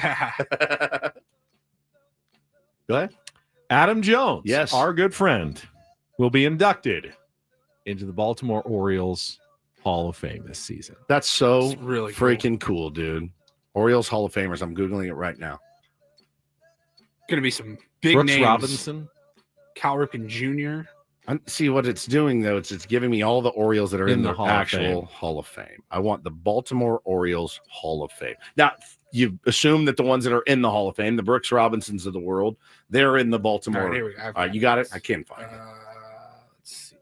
There's a lot. Yeah, this year it's Adam Jones, Tom Davis, who is a longtime broadcaster, and former outfielder Joe Orsolak. Some names going more recently: Melvin Mora, Roberto Alomar, Mike Mussina, Harold Baines, Yeah, Hall of Famer. Brady Anderson, Cal Ripken Jr., So rad, man. Dennis Martinez. I love that for him, dude. Hank Bauer, Eddie is in Murray. the Orioles Hall of Fame. I don't think he's It's a different Hank Hank Bauer, Bauer, but right. yeah. That's awesome, dude. I love Cal Ripken AJ. Sr. Then, of Happy course, for both him. Robinsons, Brooks and Frank, they were the original class in 1977. So cool. So Good for him. very cool. Good for AJ. Don't know what our schedule is with him this year. We haven't cemented it They yet, have. but They have a lot of Hall of Fame. Yeah, I was yeah, like, man, there's they've been around a long time. Padres. What do we got? Like 7? I think that's a good question. I know. I mean, there's retired numbers. There's 7. This is Hall of Famers. There's more, but I still think there's only around 20, maybe Yeah. 20, 25 in the Padres Hall of Fame. It's pretty awesome. Definitely more in the Orioles, but then again, they've been around a 2, lot 3, 4, 5, longer than the San Diego 6, Padres. 7, 8, 9, 10. My 20 guess going to be about right. 17. 17 Pretty close, Padres Benny. Hall of Famers. Pretty close. All right. And that is don't and do this for a Thursday. That was Don't Do This with Ben & Woods on 97.3 The Fan. And you know Jake when it- Peavy going to the Padres Hall of Fame? Yeah, Or is he yeah. not? Yeah, I think he is. Didn't he? Yeah, he did last Yeah. year, didn't Yeah, he? this website Number's not retired. It's MLB.com. They're a Like, little behind. they're just a little behind. The most recent is Larry Lucchino. And I in thought 2022. Peavy went in with him, did he not? Or he went in Teddy with did. Teddy did. Okay. That's awesome, man. Good for him. Well, here, one thing I can tell you about the Padres Hall of Fame, it's going to grow exponentially over the next That's a good point. over the next 10, 15 Should. years. Absolutely should. As we mentioned, it is Thursday, which means it's Throwback Thursday, and Paulie's pulled a couple of great clips for us. Any little tease for us, Paulie? Breaking Ben. Oh, good. Oh, again. Always another good. one. I feel like we play this one every week. Well, we have like I don't know, 5 to 10 there's a few different different breaking ones. bends, but this one is Different times of one the of my year. all-time favorites. One of the OGs. And then what was the other clip? Oh, A prank on Ben. Oh, I love this one too. first though, Woodsy. Want to what is it? Loan Pronto? Yes, Yeah. Wanted Loan to tell you Pronto. guys, if you're a homeowner right now, listen up. Don't go through another year with all that high interest debt. Loan Pronto's rapid equity loan makes it easy to pay off all your credit cards or tackle the 2025 home improvement project. Get cash in your pocket fast. No appraisals, no paperwork, no waiting. Loan Pronto's AI-driven technology gets you approved and funded in as little as a day. Told you about the one client got $150,000 approved in under 24 hours, paid off the credit cards, 2 cars, and a personal loan, saving over $1,500 a month. Low fixed rates, lightning fast transfers. You can do it too. Consolidate your debt, improve your home, take control of your finances. Imagine being credit card debt free. This time next week, call Loan Pronto now, 619-207-4336, or go to loanpronto.com. Get your free rate quote now with no hard credit pull, 619-207-4336 or loanpronto.com. Equal housing lender, NMLS 1661781, subject to lender approval, NMLSconsumeraccess.org.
Don't forget, coming up at 9 o'clock, another name read in our biggest fan contest. Your chance to win a night in the Odyssey Suite to an upcoming Padres game for you. 20 people. You can register your name by going to 973thefansd.com/biggest-fan. Listen 3 times a day at 9, 1, and 5:30 for your opportunity to call us back within 10 minutes and qualify for the grand prize drawing, which I believe is coming up in a couple of weeks here before the start of the season. You look confused? What's going on? I'm seeing like, what is happening? Somebody tweeted the Randy Vasquez experiment is over. He is signed with the team Iglesias Cebeñas in the Dominican. What? I'm looking right at it. For 1 hour. Look, 1 hour ago. That doesn't make any sense. It doesn't make any sense. Why would that? How could Padres have his contractual rights? They have, yeah. Did he play there in the Winter League or maybe, something? Maybe. Yeah, I don't think that means it's over. Yeah. Cal the Great says the Randy Vasquez experiment is over. He signed with the Dominican League team Aguilas. Is that just for? I don't know. I have no idea. That doesn't make a lot of sense for my knowledge of how baseball works. The Padres aren't giving up on Randy Vasquez. He's had a rough couple of outings in spring training. He made 20 starts for him last year. They control his rights. But what does that Randy mean? Vasquez is a pitcher who would have value on the market right now. You wouldn't just let him go to the Dominican. Somebody text me and let me know. That's not true. I'm just going to go out on a limb and say that does not make logical sense to me. I mean, it's his face in the team's I'm tweet. looking at it, I was like, that's him. Is this something that if you want to play Dominican Winter League, you have to sign now? Is that? I don't know. He's not a free agent. No, Padres have not released him. He didn't quit MLB to go pitch in the Dominican League. I'm pretty sure. They don't even have a Dominican League in the summer. It's the Winter League. Why would you be signing with a Winter League team right now? I think the season just ended. Maybe you just sign now, and that's the team that has your rights for next off season. Yeah, that's possible. I wouldn't say that. Yeah. I wouldn't say the Randy Vasquez experiment is over. Right? No, it's weird. No, he is. His stock at this moment maybe trending slightly down. Yeah, but that's a couple of spring training starts. Yeah, dude. You don't read too much into that. No. Now this you can read a little bit into. We talked about the moves that the Padres announced this morning. Really housekeeping moves, sending some of the non-roster young guys from major league camp into minor league camp. It literally means they go across the hallway to a room where they already have lockers, by the way, in the minor league camp. That's where they are based out of in Peoria, Arizona. And just this is something that happens at this point in spring training. However, Matt Friars points out that it is worth noting, and I think this is significant, Bradley Rodriguez was the only Padres top prospect non-roster invite to not get sent out to minor league camp this morning. Interesting. He has set down all 9 batters he's faced this spring with 3 strikeouts. Now, that is something you can read a little bit into. Sure. Does it mean Bradley Rodriguez is on the team? No. No. But I think it does clearly mean that they want to get a closer look at Bradley Rodriguez, and they would consider perhaps a bullpen role for him, especially if, Brian Hoeing doesn't look like he's going to be ready in time. If he had another injury at some point, he has played his way into the conversation to perhaps make the Padres opening day roster or early in the season with a very impressive spring performance. So I think you can read a little bit into that. So I'm looking right now. I think he just signed with them for the winter. That's who he's going to play winter ball for. So you get that knocked out now. You don't have to worry about it. And that is highly dependent usually on how his season goes. Mm-hmm. if Randy Vasquez ends up as the Padres starter and throws 180 innings, which I'm not expecting, but if he does, Padres will probably say, no, you're not pitching winter ball this year. Now, if Randy Vasquez kind of goes up and down from Who is Randy Vasquez? Randy Vasquez goes up and down from AAA and is in the bullpen and only has 65 innings, they might say, go work as a starter for a few outings in winter ball. We would approve of you doing that. And now he's got a team to do so. But that's not something to read anything in. Sounds like a trade with another Dominican club, so it just has to be for Winter League. Okay. Yeah. All right, there you go. All right. Well, congratulations to Randy Vasquez. Sifted out that mystery fairly quickly, I believe. Yeah, when I saw the Randy Vasquez experiment is over, I was like, what are you talking about? Like, it was never an experiment. It wasn't an experiment. He is a pitcher. Padres used him a lot last year. They think pretty highly of him. Probably still in their plans for this year. Yeah. Nothing experimental about Randy Vasquez. Yeah, it's not a shortstop they moved into starting, this isn't Sean Reynolds being converted, Jake Cronenworth trying to play both pitcher and infield at the same time. This is just regular old baseball. All right, let's check traffic, and then Paulie's got a couple of Throwback Thursday clips. We could all use a laugh probably 100%. This week. It's been a tough week. We will get to that coming up next year on 97.3 The Fan. From the 855 Get Ross Traffic Center, protecting San Diego after accidents or injury, here's Kelly Danick. Traffic is sponsored by Crystal Geyser, Alpine Springs. Slick conditions thanks to some scattered showers around the county, guys. You know what to do. Leave a little extra time for travel. Please take it extra carefully and have the headlights on so you're more visible to other drivers, right? Stop outside of the 163 before Park Boulevard. Accident involving several vehicles blocking the right lane. They finally cleared that crash from the Coronado Bridge heading over to the island near the old toll plaza. South 5 Coastline near the 76, there is a collision. Looks like a car and semi involved in this one. It's over the right shoulder. Watch out for some debris reported in the right lanes. What makes Crystal Geyser Alpine Spring Water different? They always bottle their Alpine Spring Water less than 1.5 miles from the spring source. And all their bottles are made with 50% recycled plastic from their own recycling plants. Crystal Geyser, bottled at the spring source. And Kelly Danick with Ben and Woods, San Diego's #1 sports station, 97.3 The Fan. I've done something I thought impossible. I have made Tier 1 Jordan in North Carolina mad at me.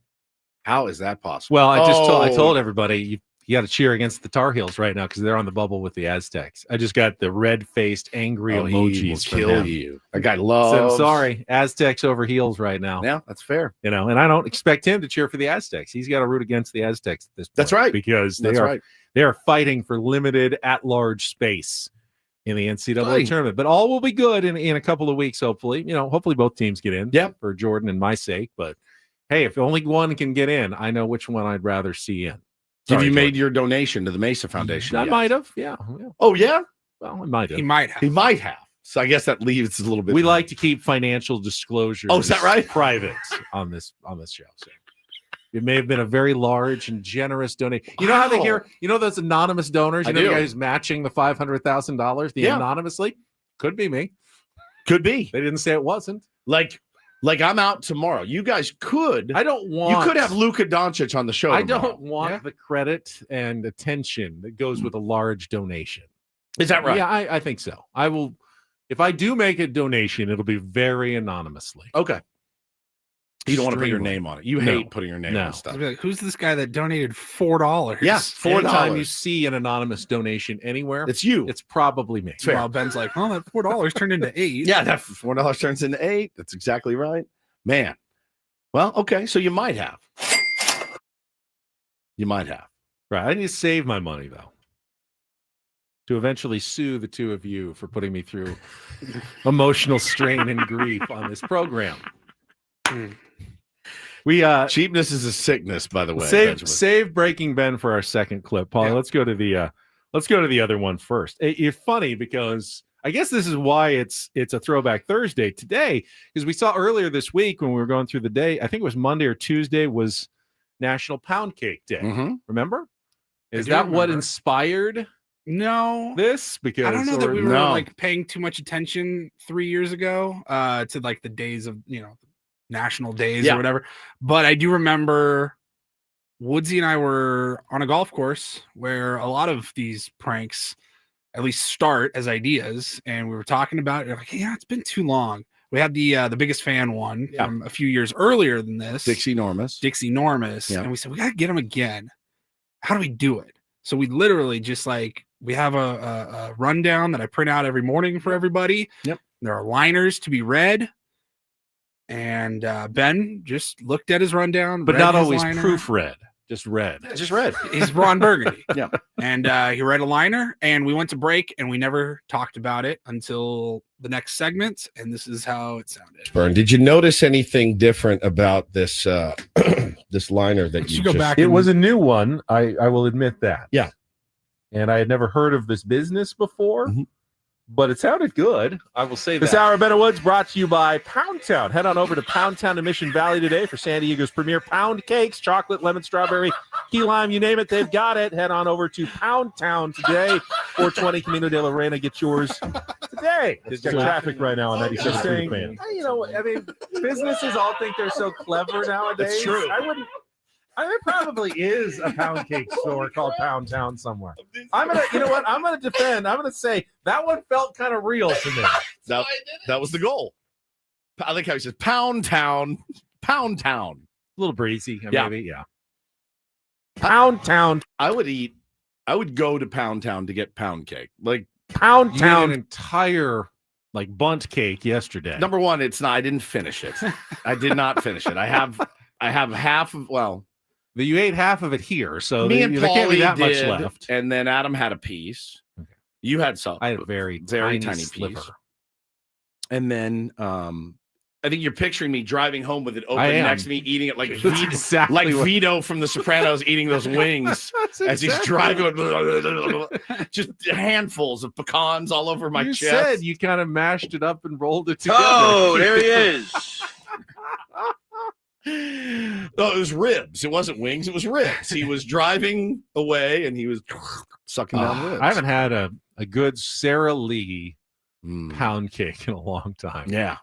My mom used to buy those when I was a kid. What you're saying is you have not been to Pound Town in a while. That's true. In a while. Fair enough. All right. And then, we have a Breaking Ben clip from this week. This was, 2 years ago? 3 years ago. 3 years ago also. And this was during the Brinder Report. I think I was telling you guys about a story about a band. They were involved in some litigation. Yeah. One band puts out a song 10 years ago. Another band kind of samples it. And the first band goes, hey, that's our beat. That's our song. So we were talking about it. And the band in question was Article Sound System. Correct. And this is Live Your Life from Article Sound System, released 5 years ago. Otherwise known as ass. Got him.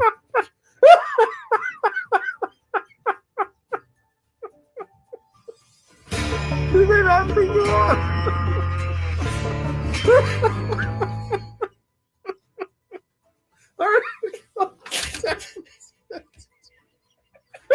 Got him.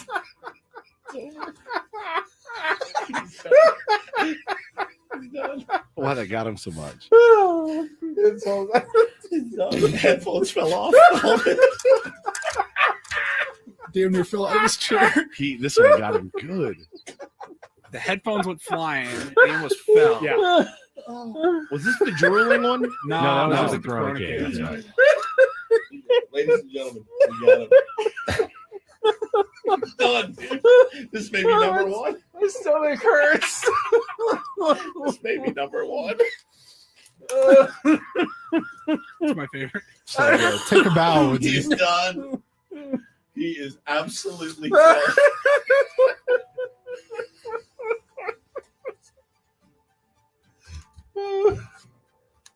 I want to listen. You listen to ass. Go ahead. God, it's so good. The laugh where you're like coughing. Yeah.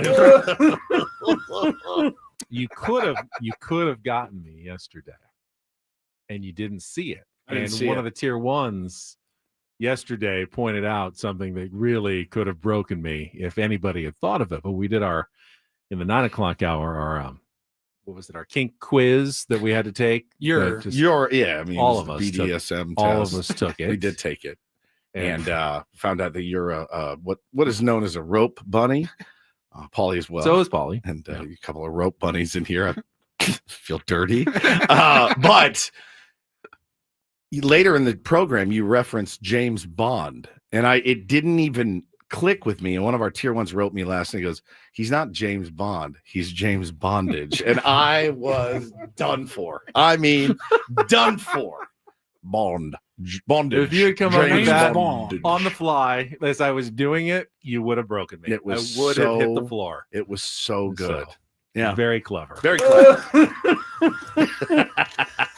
Take a bow with He's you. done. I love it. Well done, sir. Well done, rope bunny. All right. Okay. A Got it. couple minutes here before the top of the hour. Had a little football news last night. Not that it matters anymore, but did you see the LA Chargers parted ways with Joey Bosa after 9 years, which was somewhat relevant in that he was the last San Diego Charger that was still with the Los Angeles Chargers. He played his rookie year here in San Diego, won Defensive Rookie of the Year honors. 5-time Pro Bowler. He was 5-time Pro Bowler. They're going to save, I think, $25 million on the cap. He obviously has, been limited in his availability because of injuries the last couple of years, and they have other needs to fill, so they're going to move in a different direction. Was pointed out to me on Twitter yesterday that Denzel Perriman played here. He left in 2020, came back last year, so he does have a bit of a connection to the San Diego Chargers, but it's hard to believe. He's played 9 years. It's been that long. It's been that now. long, man. Yeah, that's 8 years in LA. I remember that draft. And one in San Diego. Well, that's enough Charger talk for the day. We got a Padres lineup out, Ben. do we? Yeah, Okay. we've got Eggy leading off playing short. This game is in surprise today. It is playing against the Texas Rangers. Look at that, Eggy being showcased right off the bat. He Leading played off, third. He played playing left. different He's playing positions. short. Hey, do you need a shortstop? You need a third baseman? You need a left fielder? Yep. There is definitely something to the possible showcasing. The Texas Rangers. Yeah. Eggy Rosario. We got Jackson Merrill in center, Manny Machado at third, Oscar Gonzalez in right, Gavin Sheets DH, Martin Maldonado behind the dish, Tirso in left, Brooks at first, Dungan at second. Brooks and Dungan? Brooks and Dungan. Old Shilty doing bits. Hey, watch this. Hey, watch this. In the 8-9 I'm hole, gonna we put- got Brooks and I'm Dungan. putting Brooks and Dungan together. Hey, you like a bloody beer, Jerry?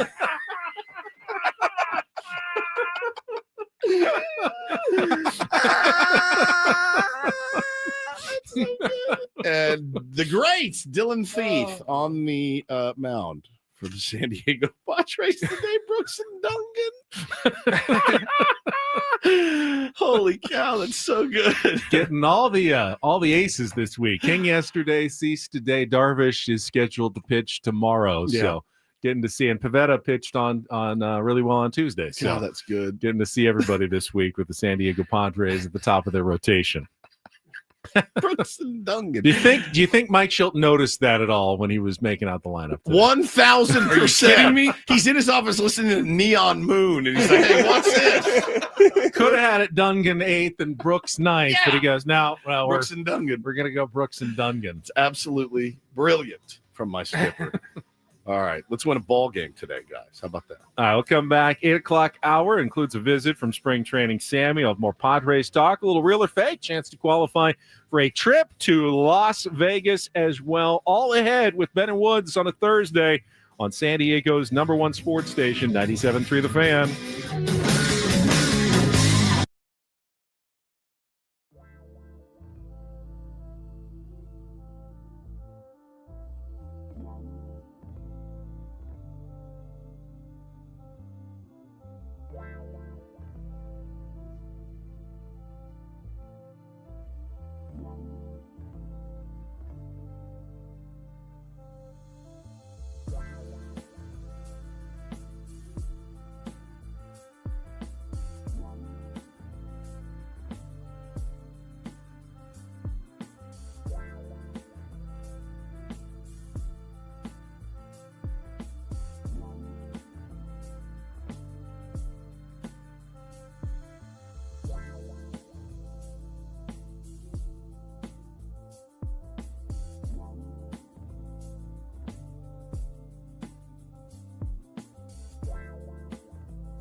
right, halfway home, Ben and Woods, 97.3 The Fan. Happy Thursday to you. It's my Friday today, gentlemen. I'll miss you terribly tomorrow. So much. I miss you so much. You don't have to lie to us. Any big plans for when your old pal Woodsy is out? No. Yes. Oh, yes. Oh, yeah? What do you got? Yes. What do you got cooking? Got any guests? Really good show. Got tomorrow. Any guest hosts coming in? I like to do the guest host bit. I'm coming down with a cold. Paulie's got the cold. Probably shouldn't be here. Ben and Italian Paul tomorrow. Yeah. Maybe Ben and Adam. 4 hours of Formula One talk. With Italian Paul. Ben and Italian Paul, Bip, or Ben and Adam, you could do Badam, which would be great. He's also known as Bald Rindle, even though he is growing his hair back. It's weird. I can't call him Bald Rindle anymore. You think he did that because you called him Bald Rindle? Potentially. Like, you know what? Bullied him enough into growing his hair back. I'm Woodsy. That's Paul Rindle, executive producer. Ben Higgins, your friendly neighborhood sports anchor. Yeah, I mean, we're undertaking it's a big endeavor, a big undertaking for our family. We are loading up the Ben bus and driving to Las Vegas. And what blows my mind, not that you're taking a family trip. I'm glad that you're getting away for a couple of days and being with your family, or even that you're going to Las Vegas. Yeah. It's not necessarily the destination you think of with a 7 and a 4-year-old. But, sure. You'd be surprised now. But I understand. I Yeah. totally understand. We took our kids a couple of times. Yeah. It's just like something different. You know what? It's cool. Just something different. There's enough for them to do and see. 100%. And What I really have trouble wrapping my head around is that you are taking them to 2 concerts. It's ambitious.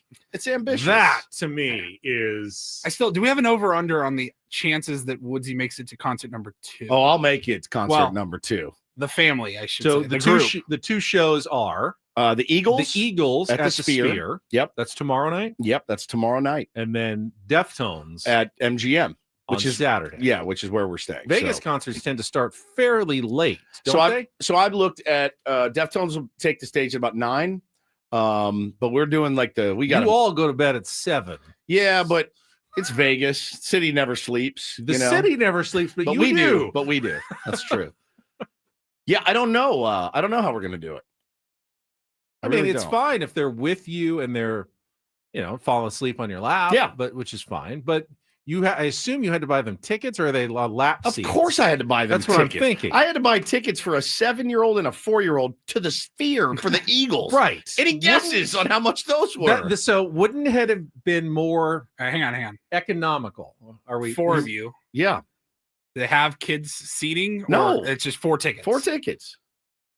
Over, under, lower level. I don't even remember. 300 each. Yeah, around there. Yeah. Okay. I was gonna say over under 2,000. All right, so 600 just for that. No, like 300 Pete's. 600 total for the 2 kids. Oh, for the 2 kids, right?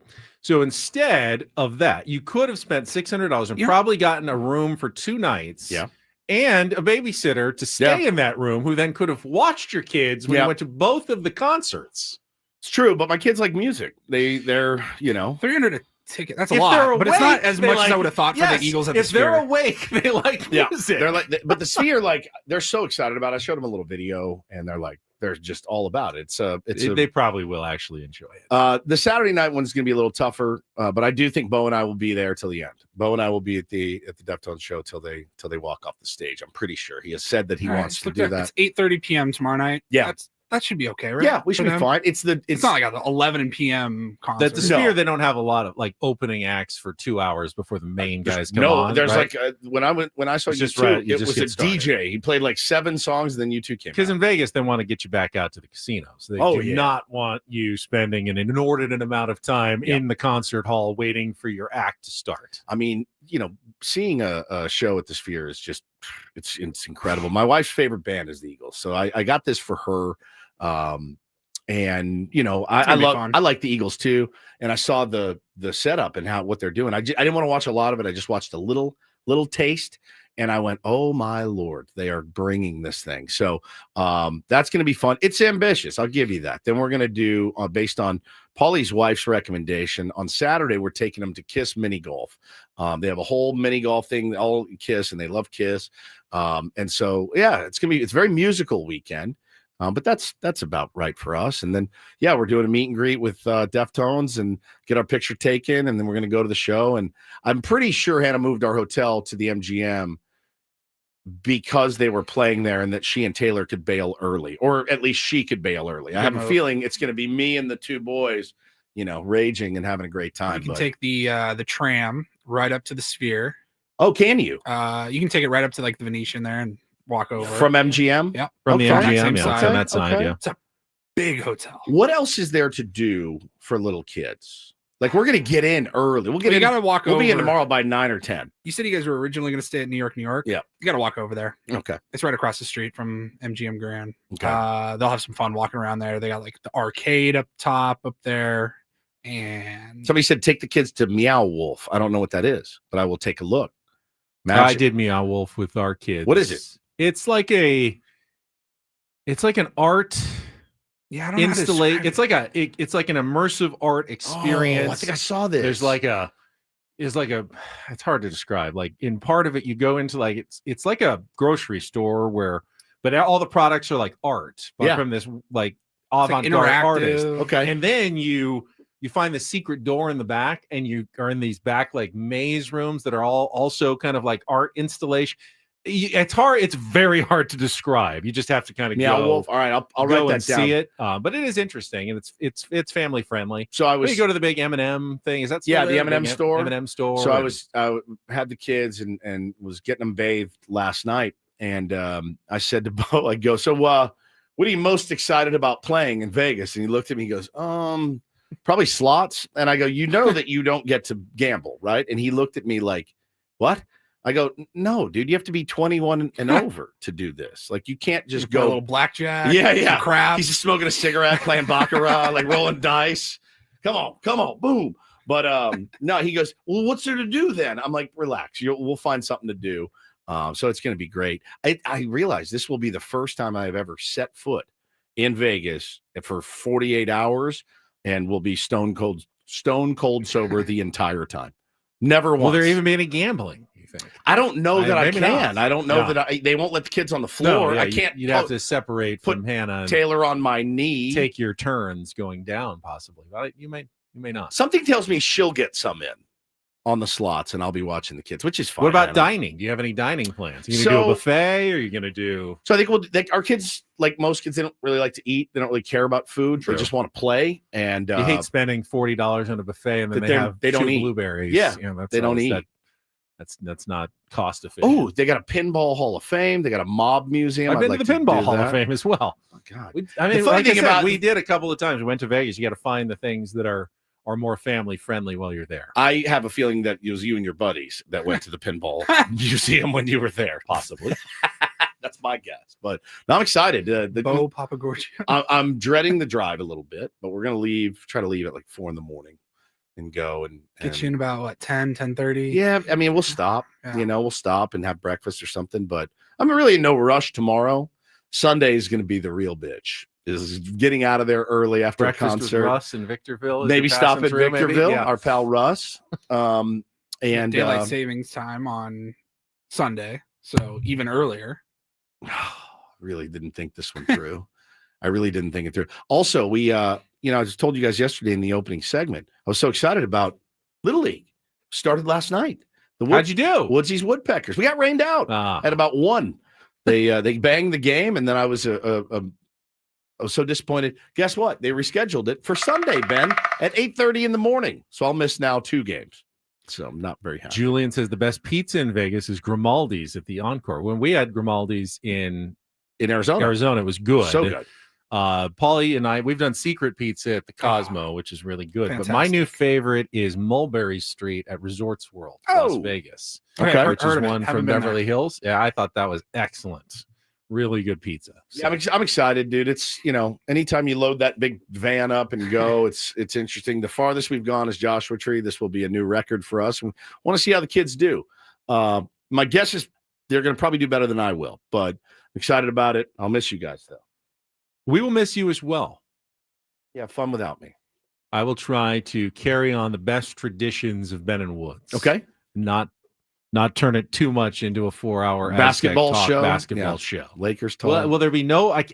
I can't promise no basketball talk because there's some basketball talk in every show. Well, congratulations to the Cleveland Cavaliers, who are the first team to clinch a playoff spot. I didn't even know that. No one had that on their bingo card. Their bingo I guess board? Ben is gonna go crazy and talk a little basketball. I guess March is That's a good time an to do it. acceptable time. But Yeah. Just stick to Padres and having fun. And maybe some of your kinks and stuff, you could explore those without me, but just have fun. I mean, there is a big Knicks-Lakers game tonight at 7:00. All right. Pretty interesting matchup. Okay. We could talk about that tomorrow. All right. I'm sure the Multiple audience is segments. Rapt attention. Get Michael Thompson on, little Lakers analysis at some point. Maybe not. Seems like a lot of museums and cool stuff there people are recommending. What's it called? Cat's Meow? No, Meow Wolf. Meow Wolf. Meow Wolf. All right. It's not too far from the Strip, just on the other side. You got to remember, too, you have a 7-year-old and a 4-year-old. They get pretty bitchy when they have to walk a lot, as does their dad. You're going to have to let them know if anybody hands them baseball cards on the street corners, those aren't baseball cards. Taylor will be all about them. That I promise you. Because every time a pretty girl is on the screen, he's like, you see it in his eyes. Like, oh, you're one of those. Okay, I get it. So, yeah, it's going to be really interesting. I'll try to find some new ones for Ben. Need a contestant for Take on Woods? Or no, sorry, Real or Fake? It's Thursday. Yeah. Throwback Thursday. No musical knowledge necessary. It is your chance to qualify. Guess what? For a trip to Las Vegas. What fortunate timing that we were just talking about Las Vegas. This one includes concert tickets as well. Alanis Morissette and a $100 gas card. You just need a contestant at 833-288-0973. We'll play our trivia game coming up in our next segment of Ben and Woods. Well, wanted to tell you guys, I will be walking around Vegas, and I can do that now. I have no pain in my joints. I'm going to go to the gym today. I can lift weights, no pain in my wrists. It's all thanks to QC Kinetics. If you're wondering whether you're a good candidate or not, if you answer yes to any of these questions, chances are, yeah, you're a great candidate. Is your quality of life impacted by chronic pain in your knees, hips, shoulder, or other joints? You have trouble sleeping, walking, just day-to-day movement? Do you want to avoid surgery and all the pain, long recovery, and the uncertainty that comes with it? And most importantly, are you missing out on things that you love to do? Walking, golfing, jogging, lifting weights, whatever it is. If you answered yes to any of those, I bet you're a great candidate, so please don't wait. Call them today, 619-614-PAIN, 619-614-PAIN. Locations in Torrey Hills and Hillcrest for your free consultation, my friends. It's QC Kinetics, 619-614-PAIN.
That's a decent recommendation. Pointer Dave tweets in, do they like rabbits? There's a bunny ranch. Take them to see some bunnies. Cotton-tailed, yeah. Hares, and all different kinds of rabbits. Very cool. Wascally wabbits. Yeah. Just got some new sound in from Sam Levitt. Got a chance to meet and talk to Jose Iglesias this morning. Oh, nice. So he's there and ready to rock. Updated spring training. Sammy's going to join us from Peoria in just a couple of minutes at the bottom of the hour. But yeah, looks like he has arrived in Padres camp. Currently a minor league invite with non-roster invitation to spring training. But as was reported yesterday, if he makes the team, it's a $3 million big league deal with $1 million in incentives. And I'd be very surprised if he doesn't make the team. Wouldn't you? I mean, you don't bring in Jose Iglesias at this point to not make the team, even though they're somewhat overloaded in terms of like utility infield type players right now at camp. There's not enough spots to go around, and this is just going to make the competition even a little more robust. Yeah, robust. That's a good word for it. Well, you're going to miss me tomorrow. Come up with the words that I can't think of in the morning. Fine. I will miss you tomorrow. I'll miss you too, buddy. But we don't need you necessarily. You can help in this game, but you're not the focus. I'm not like the star of the show. Week. It's fine. It is time for a Throwback Thursday edition of Real or Fake. Some are here for the compelling sports talk with Ben and Woods. You can go plow through another donut. It's time for Real or Fake on 97.3 The Fan. Tell the people what they'll win today. All right, we got Brandon standing by, and if he can get 4 of the 7 correct in Real or Fake, he will qualify for our grand prize drawing in the month of March. 2 tickets to Alanis Morissette at the Coliseum at Caesars Palace, 2-night stay at the Flamingo Hotel and Casino, and a $100 gas card. You can go to Ticketmaster.com to get your own tickets. I mean, you can go show them Caesars Palace. You can show them the fountains at Bellagio when you're on your trip. Thunder from Down Under. I've not seen that show. All right, Brandon, you there? I'm here. How are you guys doing today? Good, buddy. Good, mates. Is that the Thunder from Down Under? All right, very simple game. All you have to do is separate the real from the fake, Brandon. Today's category is Ben & Jerry's announced Free Cone Day is returning next month on April 8th. Did you know that on Ben & Jerry's Free Cone Day, if you go to a Ben & Jerry's store, you can go back as many times as you want? What? Get in line again. Get back in another line. Free cone. Get back in line. Get another free cone. April 8th. Now, I think there's only one Ben & Jerry's store left in San Diego. Oh. It's at Seaport Village. Never mind. Yeah, that's going to limit the access. But it is coming up April 8th. Okay. So I thought for today's Real or Fake. I'm seeing 2 downtown. Is there 2 of them? One on Market and Harbor Drive. Seaport Village there. All right. I'm going to name, Brandon, an ice cream flavor. You tell me if it's a real flavor produced by Ben & Jerry's or a fake that I have come up with. Well, actually, that ChatGPT has come up with for today's game. Thought I'd try something different today. It's great. All right. You can use Woods to help you, Brandon. Are you ready to play? Sounds simple enough. Let's do it. All right. Let's go round number 1. Churray for churros. Real or fake Ben & Jerry's ice cream flavor, Brandon? Churray for churros. That's, I worked at a 7-Eleven for years. We had Ben & Jerry's. I know there's obviously more than just a pint of ice cream that we had. Correct. So for this early round, I'm just going to go with fake off the top of my head. Should ask Woods. He seemed like he knew this one. Real. I haven't tried it yet, but I want to. That's all right. We got plenty of time left. All right, let's go to round number 2. Maple bacon mashup. Real or fake, Brandon? Maple bacon mashup. What do you think? That sounds so I'm going to say fake. I think fake. A sweet and savory blend of creamy maple ice cream with chunks of caramelized bacon swirled with a buttery toffee ribbon. Says ChatGPT. It is fake. Yes. Correct. Good. All right, that is 1 point for Brandon. Did Brandon even make a pick there? He did. He rolled said with fake. me. Okay. Yeah. That sounds delicious. Doesn't it, though? Yeah. ChatGPT comes up with some good ice cream. All right, let's go to round number 3. Citrus Daydream. Citrus Daydream. Real or fake, Brandon?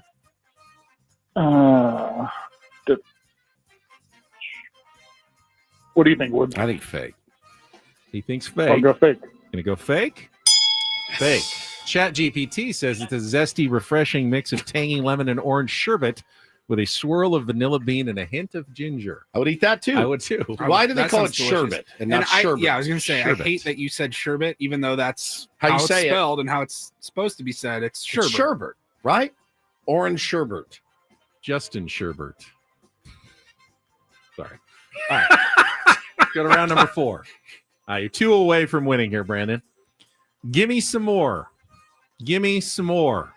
Real or fake, Brandon? I think that's real. I'm with you, buddy. And you are correct. All right, we are 1 correct answer away from qualifying for the grand prize drawing. Let's go round number 5. Marshmallow Sky. Marshmallow Sky. Real or fake, Brandon? I also think that's real. Oh, okay. Let's roll with it. Well, real. The 7-Eleven experience has paid off for you. Because you have just won today's game of real or fake. Congratulations, Brandon. Stay on the line. Paulie's going to get your information. You are in to the drawing for Las Vegas and Alanis Morissette at the end of the month. Lay it out. What else you got? Impressively fudged. Impressively fudged. Fake. It's real. Pretzel chocolate mix. Midnight mocha crunch. Real.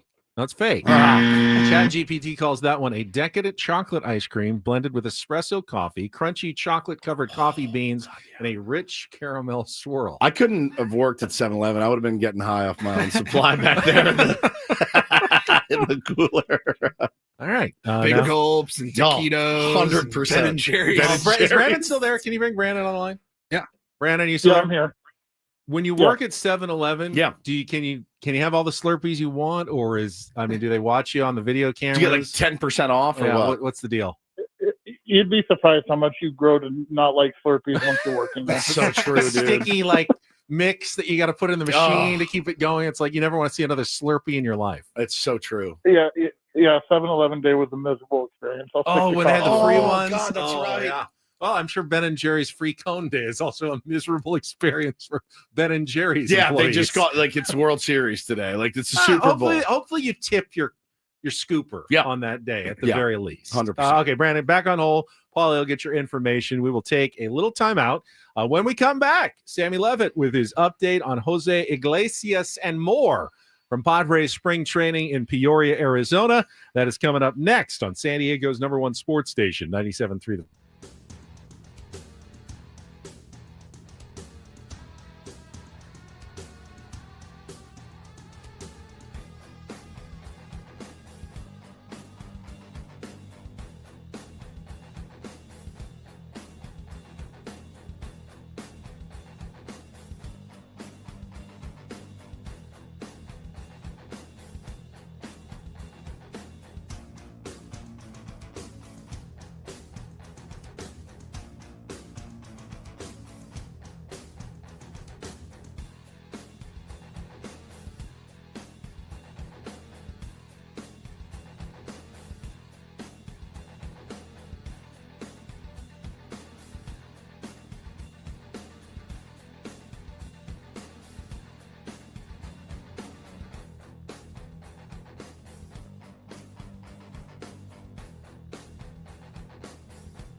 Hoping the Jose Iglesias signing brings some good vibrations to Peoria, Arizona. Seems like he's a good energy. I mean, the video I was watching yesterday of him performing his OMG at Citi Field in June last year, and then all of his teammates on the field like bopping around. I laughed at all the Mets, the grimace and the OMG last year, going, my goodness, you do more bits than we do here in San Diego. That's incredible. Talk to him. But honestly, it worked for him last year, and it seemed pretty genuine when I was watching that video. Like they were really happy and enjoyed Jose Iglesias. I either forgot or didn't know. Like he's like on a song with Pitbull. Like it's insane. It was like number one on he's a Latin one of the charts. music like, artist. He and Manny are very tight. Are they? Yeah, they're very tight as well. They had the video of them yesterday, like hugging at third base, like hugging, like how I hug, big bear hug. So, yeah, I'm sure Manny's stoked about that too. But yeah, we'll see how it shakes out, and if there's any further moves or just an extra bench piece, Benny, or a depth piece for this team, and helps lengthen the lineup. Certainly. Well, our Sam Levitt, spring training Sammy, is live with us from Peoria, Arizona, where he had a chance to speak with Jose Iglesias just a few minutes ago in Padres clubhouse. Sammy, good morning. Welcome to Ben and Woods again. Hey guys, good morning. Good morning. Hi, Sammy. All right, what did we learn from Jose Iglesias in your conversations? Yeah, Jose inside the clubhouse earlier this morning, and was already giving out hugs to some of his teammates. I saw him and Jason Hayward exchange a big hug inside the clubhouse, and then he spoke with myself and a couple of the reporters here in Peoria, and a couple of items of note. He was asked about, obviously not returning to the Mets after what was such a great year for him in 2024. You mentioned all the OMG stuff. And look, I do think that was certainly a part of it. I mean, he was beloved and just a huge part of that sort of magical run the Mets went on last year with the OMG and the grimace and all of it, all the different totems, if you will, the Mets had last year. And he said he was surprised that he didn't end up back with the Mets. And I thought and you can watch the videos. Look, I do think there was just watching him and what he said, a level of surprise and disappointment that he couldn't find his way back to New York. But at the same time, he seemed very appreciative of the opportunity with the Padres. I asked him point blank, if the Padres have communicated to him what his role will be, assuming he's on the major league roster, and he didn't say much. Said he's essentially here to play and be a good teammate and push guys, and I certainly believe that. Beyond that, beyond the Mets part, beyond his role, was asked if last year was a career year for him, and he said it was a very special year, and essentially alluded to that as it was a career season for him. It was interesting because I think it's important to remember with Jose Iglesias that he was with the Padres in El Paso in 2023 and actually opted out of his deal a couple of times in 2023 and never got the opportunity to actually be in the major leagues with the Padres. And I thought he said maybe the most interesting thing during that answer when he was asked about why he opted out of that deal ultimately. And he said, I'm not a minor league player at this point in my career. And you know what? You look at what he did with the Mets last year. I agree with him. I do. Doesn't appear to be a minor league player to me, which again, it makes it pretty fascinating that he is here on a minor league deal. All the things that I'm sure you discussed yesterday and earlier today about Iglesias and what it might mean and what it might mean for other parts of the roster. But I thought that was an interesting answer. And all in all, seemed like a pretty energetic guy and ready to go and appreciative to be here, even if, maybe there's a little surprise that he didn't end up back with the Mets. Well, one of the things, Sammy, going into the offseason with budgetary constraints and ownership issues and things like that A.J. Preller needed to make sure that he did was replicate kind of the lightning in the bottle that he caught with a few players last year. Now, he absolutely could have brought back David Peralta, Donovan Sloan, just run it back. But for whatever reason, that didn't happen. So he's adding, some of these pieces. And I think, for me, it's a numbers game. You add a Hayward, a Connor Joe, and you add, all the Gavin Sheets, all these guys. And then you pick up this guy. And it's like, all right, one of these guys hits, we catch lightning in a bottle with one of these guys. Mission accomplished, didn't cost us a ton of money. Yeah, look, I think you hit the nail on the head. I mean, we talked about it a lot over the course of the last couple of months about about the Padres and AJ needing to hit on those players again, right? Needing to find the Peraltas and the Solanos of 2025. And I'll tell you this about Jose Iglesias as I continued to digest this yesterday. Number one, it would seem to me, and I think Ben said this early on, very quickly after the news came out yesterday, it would seem to me if he's agreeing to come to the Padres, and based on what he did last year, I would be quite frankly shocked if he's not on this opening day roster and making this team. I really would be. I mean, this guy put up 3+ WAR last year and is a great defender and hit well above 300 and nearly 300 at bats. Like, if you really want to look at it, I mean, he's coming off a far, far better season than a Solano and a Peralta were. So, look, I think he's earned that opportunity in all likelihood to be on the major league roster, and we'll see what he is. I mean, he has a chance to be not only a very productive player, but I think a very regular player with this team based on what he did a year ago. And could, at worst be the Donovan Solano type player of 2025 as far as coming off the bench and being able to play some different infield positions. It's not an apples to apples comparison as far as a player. Solano's got more power than Iglesias, but Iglesias definitely plays better defense than Solano. Woodsy, look, it is certainly a move where you look at it, I think, from the AJ Preller perspective, and you say, okay, this is definitely in line with what he did last year and what he hit on. And it would be very, very nice if it's that kind of hit once again. We're going to find out. Sammy, we heard earlier the Padres making some roster moves, just moves on paper, guys over from major league camp to minor league camp like Ethan Salas and Leodalis DeVries. But it was interesting that one guy who is a non-roster invitation minor league prospect who didn't get moved is Bradley Rodriguez. Now, we've only seen him 3 times. I think he's gotten every batter out in Cactus League games. And any more buzz on Bradley Rodriguez? Do you think we're going to see maybe more of him and he's getting a legitimate opportunity to make this team? Yeah, it's a really interesting question. I mean, he's obviously been very, very impressive. I had a chance to talk to him in the clubhouse, I want to say about a week ago. Impressive young man, clearly has a very good head on his shoulders, clearly appreciates the opportunity he has this spring training. He's still very, very young, but last year just generated a ton of swing and miss. And like you said, he's been very, very good so far. So it's an interesting question. Look, there's still 61 players in Major League camp, so there are going to be quite a few more cuts. And, not all the players that were I say cuts, but I should say reassignments is the better word to use.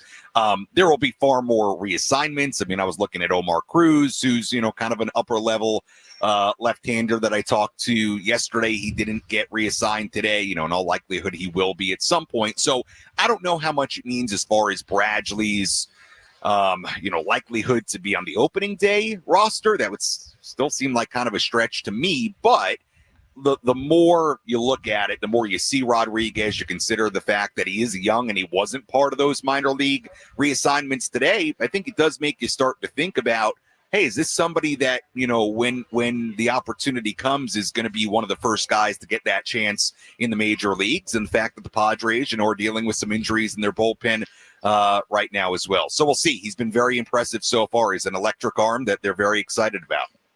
Talking to Sam Levitt, they just announced the Padres spring breakout roster as well, which does include Bradley Rodriguez. I feel like last year it included Jackson Merrill as well, and he ended up, of course, not being on the spring breakout roster. He made the team and actually had a pretty decent season. Ended up on the All-Star roster at the end of the year. But, the names that you'd expect, Cash Mayfield, Boston Bateman is on there. Braden Nett, who got reassigned today, is on there. Leo and Ethan, as you'd expect, are going to be playing in that game, which is, are you calling that? You were going to call that one again, and it got rained out last year. I remember we had plans for it, but it's an interesting thing they've done the last couple of seasons. Yeah, it really is. It's a very interesting game. Obviously it got rained out last year. It did get rescheduled in some capacity last year after the Padres season started in Korea. But it is an interesting game and really cool event they've put together, and they put a lot of effort into it, which I think is really cool on the part of Major League Baseball. And I will say this: seeing guys like a Boston Bateman or a Cash Mayfield per se. I think it's going to be really exciting. I actually saw Boston Bateman for the first time in a live BP yesterday here in Peoria. I saw him and Mayfield. Mayfield looked good, very smooth delivery. The guy that really popped to me was Bateman. He is big. He's 6'8", comes from a very high left-handed angle. You want to talk about easy gas and breaking pitches that really moved. I'll tell you what, it was only a live BP in early March. He's 19, but I was really impressed with Boston Bateman. He looks pretty tough to hit already. So yes, Ben, the good news is that hopefully we'll see those types of players in that spring breakout game a week from tomorrow against the A's spring breakout players. So that'll be a lot of fun. I'm looking forward to that. Bateman's 19, right? 19 years old. I told the story like a full man back in January when we first came back, but remember my Lyft driver when I was in Las Vegas was like family friends with the Batemans and has known Boston his whole life. Could not have spoken more highly of the I was wearing like a Padres hat, so he started talking to me. It was like he was so high on Boston Bateman, his family, his makeup, and everything. Who was that just over your shoulder? That was voice of the Padres, Jesse Agler. Hi, Jesse. Handsome. Yeah, Boston, I mean, they think highly of him for sure. Yeah, he was a lot of fun to watch yesterday. And Mayfield looked good too, but with Bateman, he's big. And I thought it was he's one of those guys like when the scouts say it looks like they're playing catch, but it's 95 miles an hour. That's what it looked like to me. So I'm excited to see him. And look, we've obviously seen Salas and DeVries and Rodriguez and some of these guys in the Cactus League games, but some of the names that we haven't seen in that kind of setting, that'll be cool for that spring breakout game. Well, Sammy, I know you got Mike Schilt coming up in a couple of minutes, so we will let you go, but appreciate your contributions as always. Have a good road. Wait, can you ask Schilty if he put Brooks and Dungan in the order on purpose today? Yes, in the lineup, because the 8-9 hitters are Brooks and Dungan. That's a country singer. Brooks and Dunn is a country singer. I think that's before my time. Brooks and Dunn. Never heard of Brooks and Dunn. Oh my God, we are old. Never mind. Don't ask him. Actually, I don't want you to get in trouble. Brooks, right? Yeah, Kicks Brooks. Actually, Sammy, ask him. Ben would like to Ben know. wants to know. No, Tell him Ben very Higgins curious about this. Ben Higgins, Channel 10. Don't throw me. You know what? Mike Schilt already thinks he's kind of shaky on me to begin with. Imagine being shaky on him. Let's not add to the fuel. Sammy. All right, guys. All right. I'll see you. Talk to you tomorrow. Thank you, Sammy. Which one of them passed? Didn't one of them pass away recently? I feel like I don't know. Maybe it was one of the Brooks or the Dunn. Who's the Dunn? What's the name? Randy? That doesn't sound right. Eddie? No. Freddie Dunn? I don't think you're even close. Billy Dunn. Kicks and Ronnie. Ronnie Dunn. Who's alive? Ronnie is alive. Ronnie is alive. Kicks the bucket. Alive. Oh, damn it! Do you hear him? Yeah, no, I heard him. I'm ignoring him. I don't want to encourage him. Jocelyn says Kicks is 69 years old. So he didn't die. Ronnie is 71 years old. They're both alive. Are they both alive? Both alive. Oh, hell yeah. I thought we lost one of them. Jocelyn said it didn't help you guys didn't take him to PF Chang's this season. No, it actually did help that we didn't take him to PF Chang's to torture him. We might as well have taken him to dinner at Guantanamo when we took him to PF Chang's. It might as well have been it might as well for him have been, hey, we're gonna go to this dumpster. Pick what you want out of it. He doesn't take to the foreign food. He does not, dude. No. He had a lot of questions about every single item on the menu. They put those lettuce wraps down in front of him, and it looked like his reaction was like they put a live goat down on the table. Really, like we were serving him some rare delicacy, like a balut or something. He couldn't get his head around. It's like, bro, it's a piece of lettuce with some beef in it. Or whatever. Chicken chopped up in lettuce. Chopped up sauce is actually pretty good. And you put it in the lettuce wrap, you just eat it. Yeah. I mean, he looked at that. He looked at that and was blown away. No. Yeah. I apologize for killing either member of Brooks and Dunn. They're both with us. All right, we got to take a quick check in traffic. Don't go anywhere. Still moving on here with Ben and Woods on 97.3 The Fan. From the 855 Get Ross Traffic Center, protecting San Diego after accidents or injury, here's Kelly Danick. Traffic is sponsored by Eliminate Termite, the orange oil experts. Still a few problems out here, guys. One of them is crashed southbound 163 Claremont Mesa Boulevard off-ramp. They did clear this crash in Balboa Park, south 163 near the 5, so speeds are looking a little better there. Now, westbound King Freeway before Euclid, collision over the right shoulder. Also, West 8 Jackson Drive off-ramp, accident over the right shoulder. Up ahead at College, stalled vehicle in middle lanes. Northbound side of the 805, right at the East 8 connector ramp, we have reports of a large tumbleweed on that transition ramp. Northbound side of the 15 in the North County, right before the 78, there's a collision involving a couple cars there over to the right shoulder. Have termites? Eliminate Termite inspects, treats, and repairs termite damage, all with a full structural warranty. Their orange oil treatment is safe for people, pets, and the planet. No tent, no move out.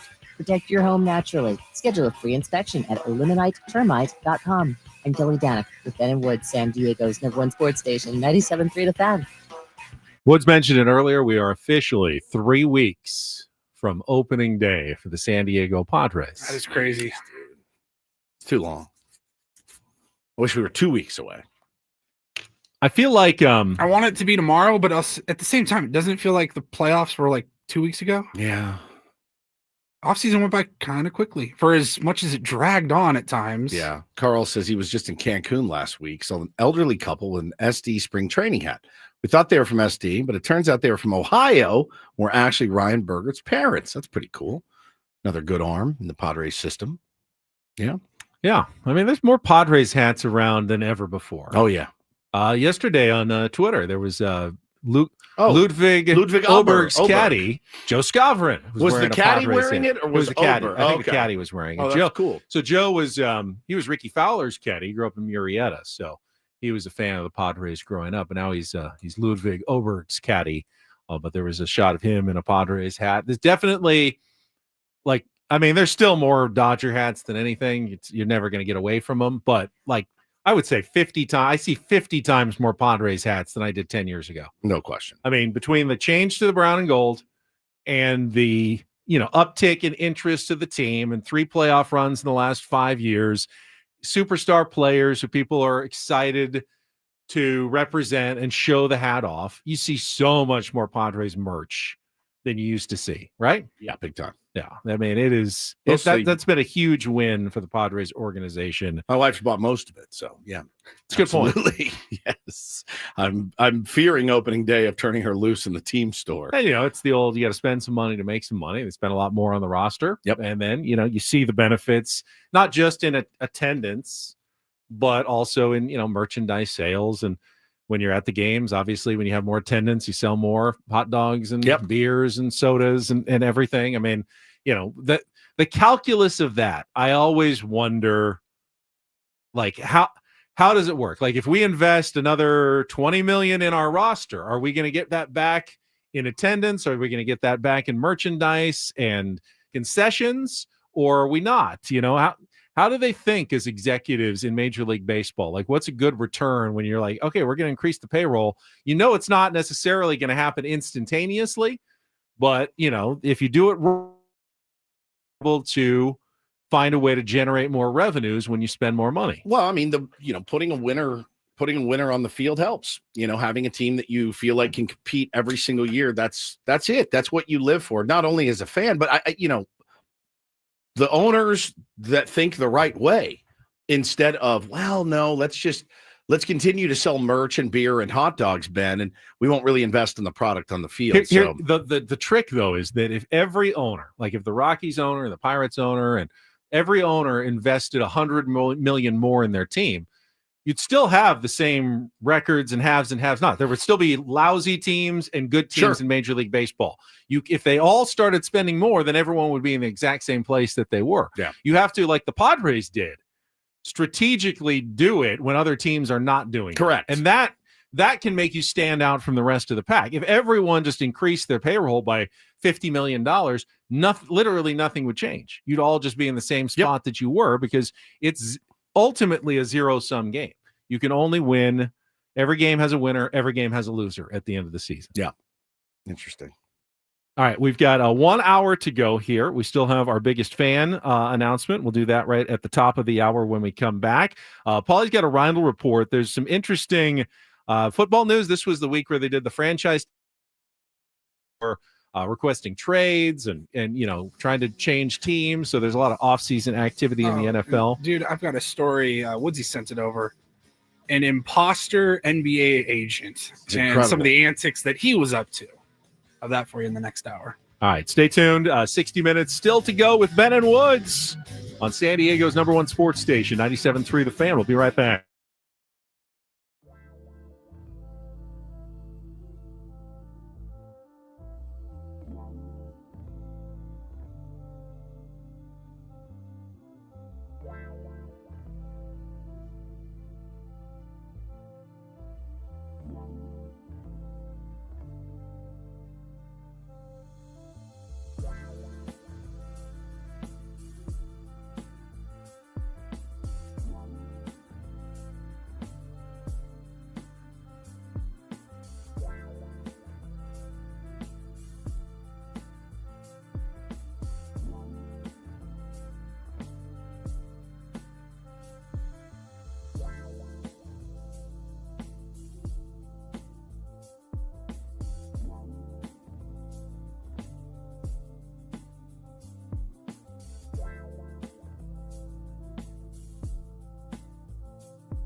Final hour of Ben and Woods. Let me just start right away since it's 9 o'clock and get to our biggest fan announcement for the day. I know a lot of people tuning in, trying to win the night in the Odyssey Suite at a Padres game this season. 20 tickets, you and your friends. You can register your name at 973thefansd.com/biggest fan. But if you hear your name called, you get 10 minutes to call us back.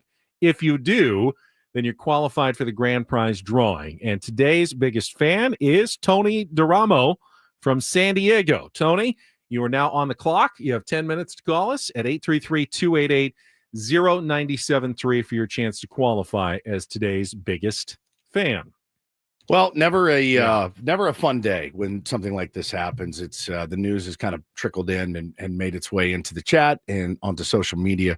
Wanted to offer our condolences to Craig and Annie, who were a victim of some pretty hefty cuts across the board for our company, Odyssey. I had seen something this morning on a Radio Insider post that I follow on Instagram, and it essentially said, like, you know, it's going to be a really tough day at Odyssey across the country, and unfortunately, you know, we were not immune to that here at 97.3 The Fan, and Craig texted us as well, and they're not going to be on our station anymore. This is something I've had to do way too much in my career, with some talented people being kind of shown the door, and it's just the nature of this business now. And I'm really, really sorry for Craig and Annie. We love those guys, and it's just a tough business, man. We it's just so tough. talked with our bosses, and they were heartbroken as well. I mean, absolutely no reflection on the work Craig or Annie has been doing. This is out of our hands, even in the building here, essentially, is what, we've been told. And I can't say everything, but this is something that is going on in the media industry. Yeah. I mean, in many different aspects, it's been a tough week for a lot of people. It's such a brutal industry at times, man. And again, sometimes it's a lot of times actually in radio, it's not about the quality of work. It is about the nature of the business and the state of the business. So, man, I'm bummed for them.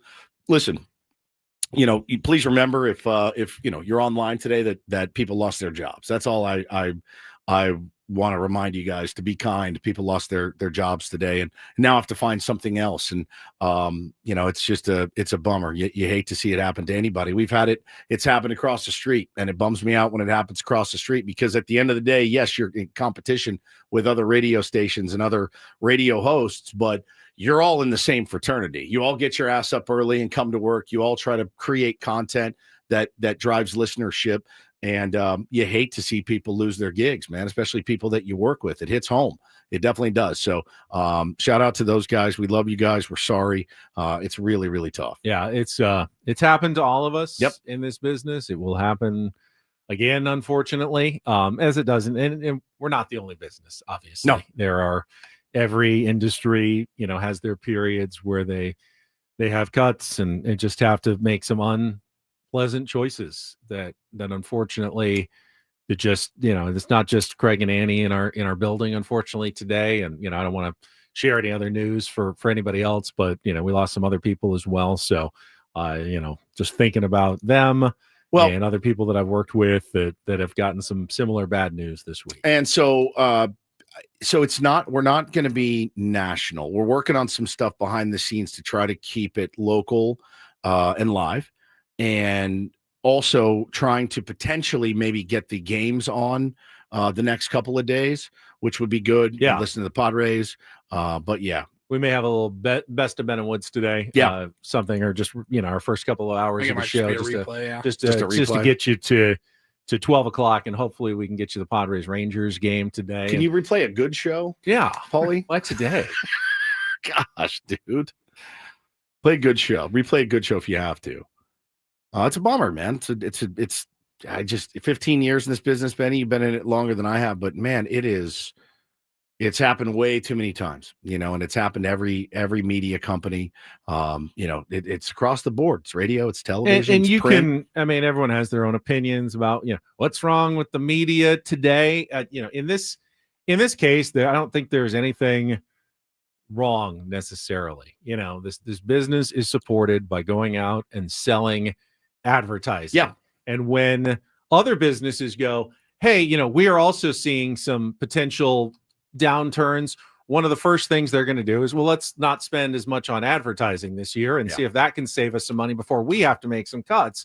And then you don't spend the money on the advertising. Well, the places that rely on that advertising to make their living, then they have to make some hard choices. And that's the vicious circle that goes around and around and around. But again, this is not a performance issue in any way, shape, or form. We loved working with Craig and Annie, and we absolutely wish them nothing but the very best. And I think I don't want to speak for you guys, but I always feel a little bit of survivor's guilt at this every point time as well. 100%, dude.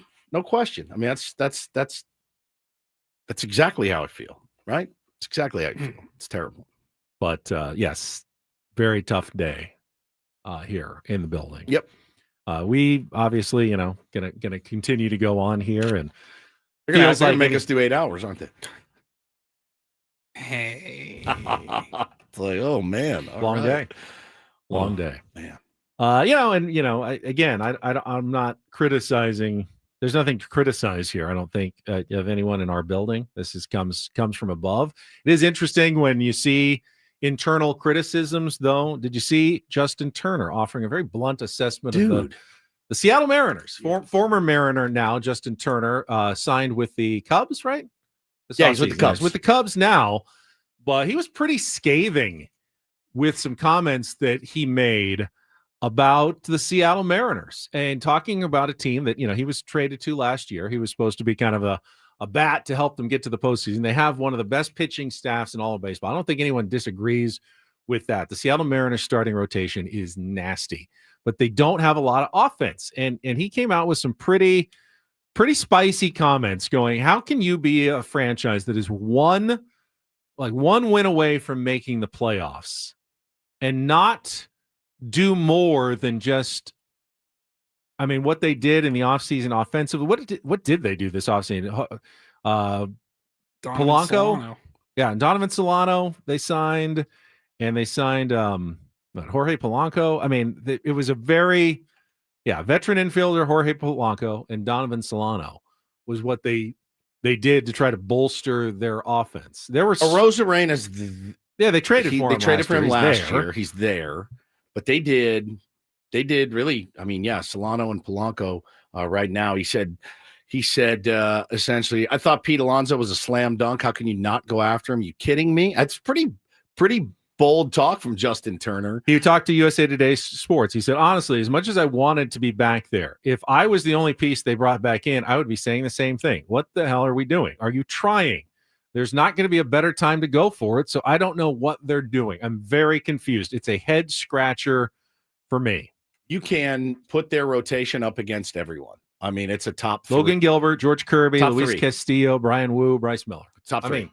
It's It's a solid five. It's Dodgers, it's Mariners, it's Diamondbacks, Padres, and probably the top 6 or 7. The Yankees have a good rotation. It's crazy. We talked about it a lot, but the Mariners have just not been able to add that piece. But they could have done it. They just chose not to. He says, I thought this is Turner speaking. I thought Pete Alonso was a slam dunk. How do you not go after him? I just did you say that? Oh, Sorry. Reading ahead while you were saying that.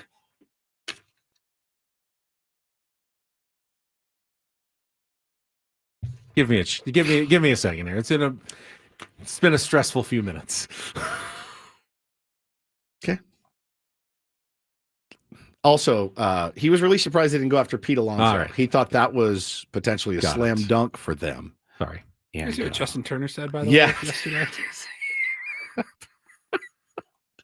I'd be pretty pissed if I was a Mariners fan. I'd be pretty well, pissed. The Softy's pissed. It goes back to, the Jerry Dipoto comments of hey, as long as what does he say? Winning 84, 40% or something. What is that? I can't remember. We need to win 55% of games, that gives us a chance to make the playoffs, and we're not really trying to do any more than that.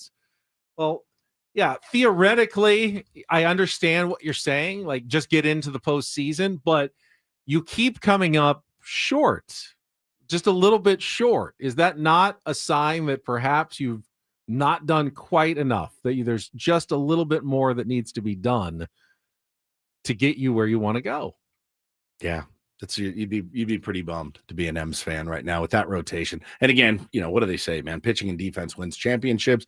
You've got the arms, you got the bullpen, and how are you going to scratch out enough to bolster that rotation? And Justin Turner's point is that when you are so close, that is the time. Yes. That's the time when you can really make a difference with a star player. It's a bummer. You put the foundation in place, then you go for it. That's why the Padres spent, remember, 2017, 18, and 19, trying to retool, bringing up guys in the minors, developing guys like Fernando Tatis Jr. so that when they got to this decade, they could start investing in players that would then put them over the top. And they successfully did in 3 of the last 5 seasons. Yep. Went over the top with what they did, spending. And they did a lot more than I would ever expect the Mariners to do. But the Mariners could do more. They could and they should. And again, that's coming from a guy that was there last year and probably wasn't too happy about missing the playoffs by 1 game. Yeah, he's coming from a long-term perspective with the Dodgers, where he was making the playoffs every single year. Reality with the Blue Jays and the Mariners is now the Cubs is a little bit different than playing for the Dodgers. Yeah, it's not as assured a thing that you're going to go to the playoffs every single year when you're on teams that don't have Dodgers across the front of their uniforms. Yep. All right, let's take a little time out. I think we could all use just a moment to gather ourselves. Before we do so, we are going to give away some Padres spring training tickets in our next segment. Before we do so, would like to talk about sdfatloss.com. Spring is here. Summer is just around the corner. Going to have the shorts, the bathing suits coming out soon. I know it doesn't look like it today, but it will be here. And if you started now with the SD Fat Loss program, you could lose up to 10 to 20% of your body weight by the time we got to like May, which is absolutely amazing. Think about that mathematically. Up to a pound of fat per day. For me, it meant 40 pounds of weight loss in 60 days. SDFatLoss.com is a doctor-developed, easy-to-follow weight loss program, helping you lose weight fast, naturally, and safely. No drugs or injections, no prepackaged meals, bars, shakes, or even exercise required. Just follow the plan, eat what you're supposed to eat when you're supposed to eat, real foods like steak and chicken and vegetables, and watch the weight come off. There's no better encouragement than getting on the scale and seeing those numbers go down day after day. And I've been able to keep the weight off as well. It's sustainable. You're not relying on the injections. You don't switch off different foods. You just keep eating the foods you've been eating, and the weight stays off. Right now, you get $200 off during their spring special, just an added incentive to check out the program like so many Tier 1s have, losing thousands of pounds in San Diego alone by going to sdfatloss.com to schedule your free consultation at sdfatloss.com.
Some tickets to Padres spring training in Peoria, Arizona in a couple of minutes, where you can go check out either in the games or in the backfields of Peoria, Arizona, some of the Padres' top prospects. And I just saw, this is interesting. So AJ Cassavell put out his Padres.com newsletter this morning, and he has a rundown of the best tools in the Padres minor leagues of prospects. And this is based on the scouting. You know how baseball scouting scale works, Paulie, from players are graded from 20 to 80. Yes. Which is always weird. Like 20 is the kind of the lowest possible score and 80 is the best score. Why not just do it from, 0 to 100? I have no idea why baseball does it this way, but you rarely see any 20s.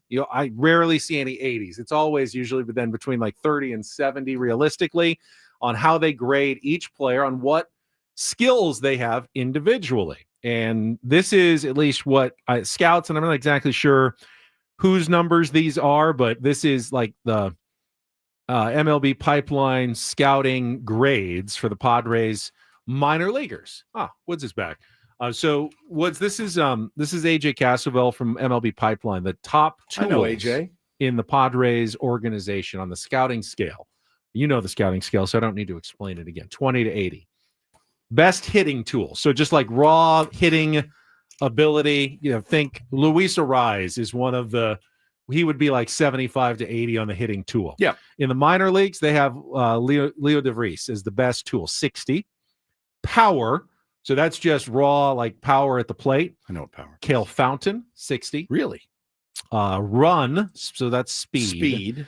Kai Roberts, 70. That is a high score. That is. Now, I don't know Kai Roberts or what else he can do, but he is apparently very, very fast. Arm, and this is a non-pitching arm. Ethan Salas with a 60. Also, Sean Barnett and Kavaris Tears also have 60 on their arm scale. Hellish raw power. Defense, which is just an overall, how good of a defensive player you are. These I don't need to explain everything. These explanations are incredible. What's he defense? You catch the ball, you throw the ball. Again, right? Ethan Salas, defense 70 on his defensive scale. Can you run through him again? Power. What is that? Cale Fountain. Oh, what's power? Yeah. What's your ability to hit the ball a long way? Long way. Hit it hard. Long way hard. Thank you. All right. Fastball. That would be that's the heater. Bradley Rodriguez, 65 fastball, and Sean Reynolds also 65 on the fastball. Highest scale. grade is 80. 80 is the highest spot, which is weird. Like I was telling Paulie, why not just do it 0 to 100? 100? They do it 20 to 80. Of course they do. And there's no one ever gets an 80 on anything, like ever. Curveball. Tyson Neighbors. Been hearing a little bit about him. 60 curveball. Also Boston Bateman. 60 on the curveball. Got the hammer. Slider. Also Tyson Neighbors with a 60. So Tyson Neighbors apparently is a breaking ball machine. Isaiah Lowe also with a 60 on his slider. Changeup, 65. Again, Bradley Rodriguez. Pretty impressive to have both the best fastball and the best changeup. Great combo in the minor league system. It's great no combo. wonder they're taking a longer, harder look at him at spring training camp this year. It's a fantastic combo. Cutter, Francis Pena. Yep. With the 60. And then control, which is the overall package on, throwing it where you want to. Right. Cash Mayfield, 55. Nice. As well as Humberto Cruz at the 55. Speaking of sliders and whatnot, Benny, did you see the inning by Robert Suarez yesterday? I did. Struck out too. Looked much, much better. Yeah. And Scan was talking about it. Our buddy Clark just tweeted about it as well. Throwing the gyro slider, Ben. Scan was talking about it yesterday. And yeah, and man, 6 changeups too. It wasn't just Change-ups, 98% fastballs. Good. I mean, which is good, right? Like Bobby Fastball's obviously got into a little rhythm last year. And how many in a row did he throw? Ooh, what was the final number? It was several outings worth of nothing but fastballs. I don't remember exactly what it was, but it was a lot. I mean, it was like crazy when you would tune in and watch and, tune in and watch and go, oh my God, he's still just doing 79 consecutive fastballs. Yeah. During which he allowed no runs, 2 singles, and 2 walks. Yeah.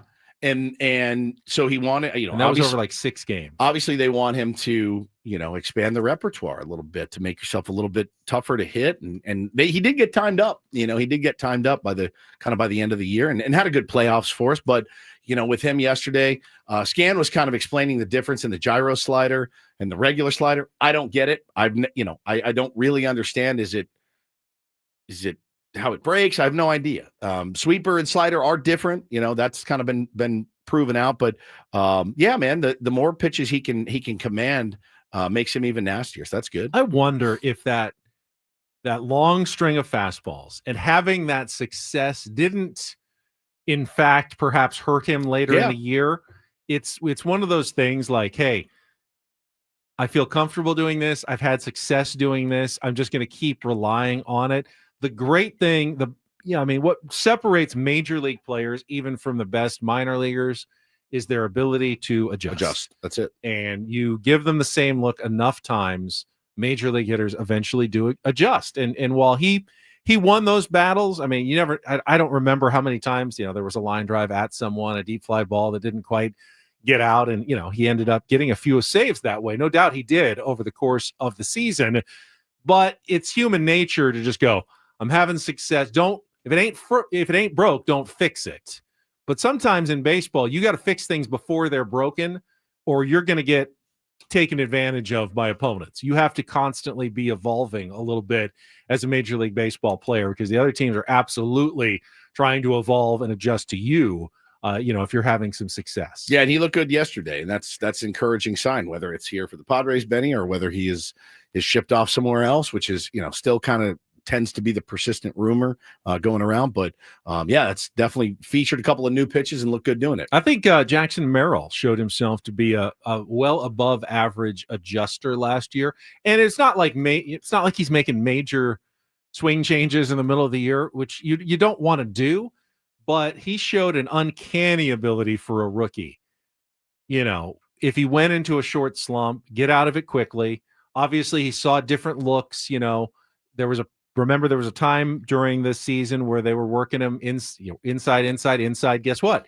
All of a sudden he started driving the ball out. So, teams had to start working him outside. What did he do? A lot of line drives the other way. He was able to adjust very quickly during his rookie season in a way you don't see young players able to do. I think it's one of the main reasons why everybody's so high on Jackson Merrill. It's not like the league didn't try to figure him out. They did, and he was able to already adjust. And when they say, well, now it's his second year, the book is out on Jackson Merrill.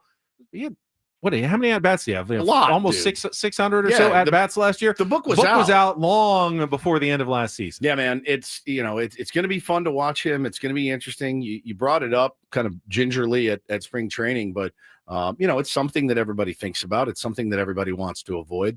The sophomore slump, certainly. You don't want to put it out into the ether. But yeah, man. I mean, he showed the ability so many times last year. He never went into anything really prolonged. And he's been really adept at hitting the ball the other way, taking what they give him, taking his walks when he needs to. So it's so funny, man. I was thinking back to his season, and I didn't go back and watch every AB. I just remember how odd it was to watch him expand the zone in the playoffs. In the playoffs, where everything's different, everything's ratcheted up, the pressure's up, especially in the 24 innings, swinging at pitches he never would have swung at. Just goes to show you, man, like how different it is. Those ABs in June and those ABs in October. And for him to expand, when he swung at a fastball, I get his eyes. I went, all right, we're done. Yeah. I go, we're done. That's it. It's over. Like we're not suppressing. He wasn't the only one. No, not even. They all did it. But to see him in particular, who really had not let himself go there all season in the playoffs against the Dodgers, really elite bullpen, was the kind of the nail in the coffin for me. I went, all right, we're toast. If he's expanding. It's telling how many guys, and it's not everyone, but it's a lot of major league players that they're locked in when they're driving the ball the other way. Manny is like that. Tatis 100%. Is like that. Will Myers was that way. Merrill is like that. Will Myers was like that. That right center you gap. You just knew that when they could drive the ball there, it doesn't mean that they're not going to pull a home run. In fact, they would more often pull home runs but you could tell, all right, when you hit a couple of line drives toward that right center field gap, if you're Manny, if you're Merrill, it's the other way into the left center gap. it feels like that's when you know they're locked in at the plate. No question about it. All right, let's give away some tickets to go see some of these prospects and Padres players in Peoria, Arizona. Our Padres spring training ticket giveaway. Be the fourth caller right now, 833-288-0973. You can win a 4-pack of tickets to the Peoria Sports Complex and qualify for our grand prize, 4 tickets to the Padres Guardians game at Petco Park on April 2nd. You can get your spring training tickets now at PeoriaBaseball.com. But call and win. Paulie will take your call at 833-288-0973. And then Paulie will come back with his Ryle report, including the fake agent story. David J. says, I'm sorely disappointed that Ben, in particular, doesn't know the 20/80 scale is based on how the standard distribution of a bell curve works. Well, I know what a bell curve that's is. like 50, like Greek to the me. majority of people are in the 50s, and then the outliers go out. But why can't you go all the way out to 100 and 0? I don't know. This is way above. There should be like one person at 100 and one person at 0. But no one can go above 80 and 20. It's way above my pay grade. I get it. It's very mathematical. It is. But I thank you, David. I appreciate that. All right, we'll come back. Final segment of Ben and Woods coming up next year on 97.3 The Fan. Gambling problem? Call 1-800-GAMBLER. GEGE000466. Well, I am refreshed after that break, and it's time for Ben and Woods to talk about 7 Mile Casino, which is our place to play. If you are looking for something to do this weekend, may I suggest a brunch plan? Head down to Sammy's at 7 Mile for their Saturday and Sunday award-winning brunch, best in the South County. It's available 9 to 3 on weekend days, and then stick around for San Diego's best card room and play some exciting California-style blackjack, Texas Hold'em, Baccarat, or Pai Gow poker. Yeah, buddy, it's a smoke-free environment, which I know I'm not going to run into this weekend as I am off to Las Vegas. That's not going to be the key in Las Vegas. But 7 Mile is. There's no slot machines there as well, which is another win for me. I can just go in and play cards and have some delicious food. Highly recommend the Kung Pao chicken. It is to die for, as is the Asian pork chop. Delicious food. Great people, friendly dealers. They got a great bar area, a great patio. Check it out for yourself, my friends. The proximity is really what drives it home. It's 7 Mile Casino. It's just 7 minutes from downtown.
Final segment of Ben and Woods here on a Thursday.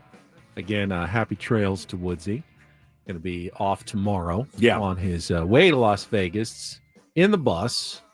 A lot of room in the back of that bus. Indeed.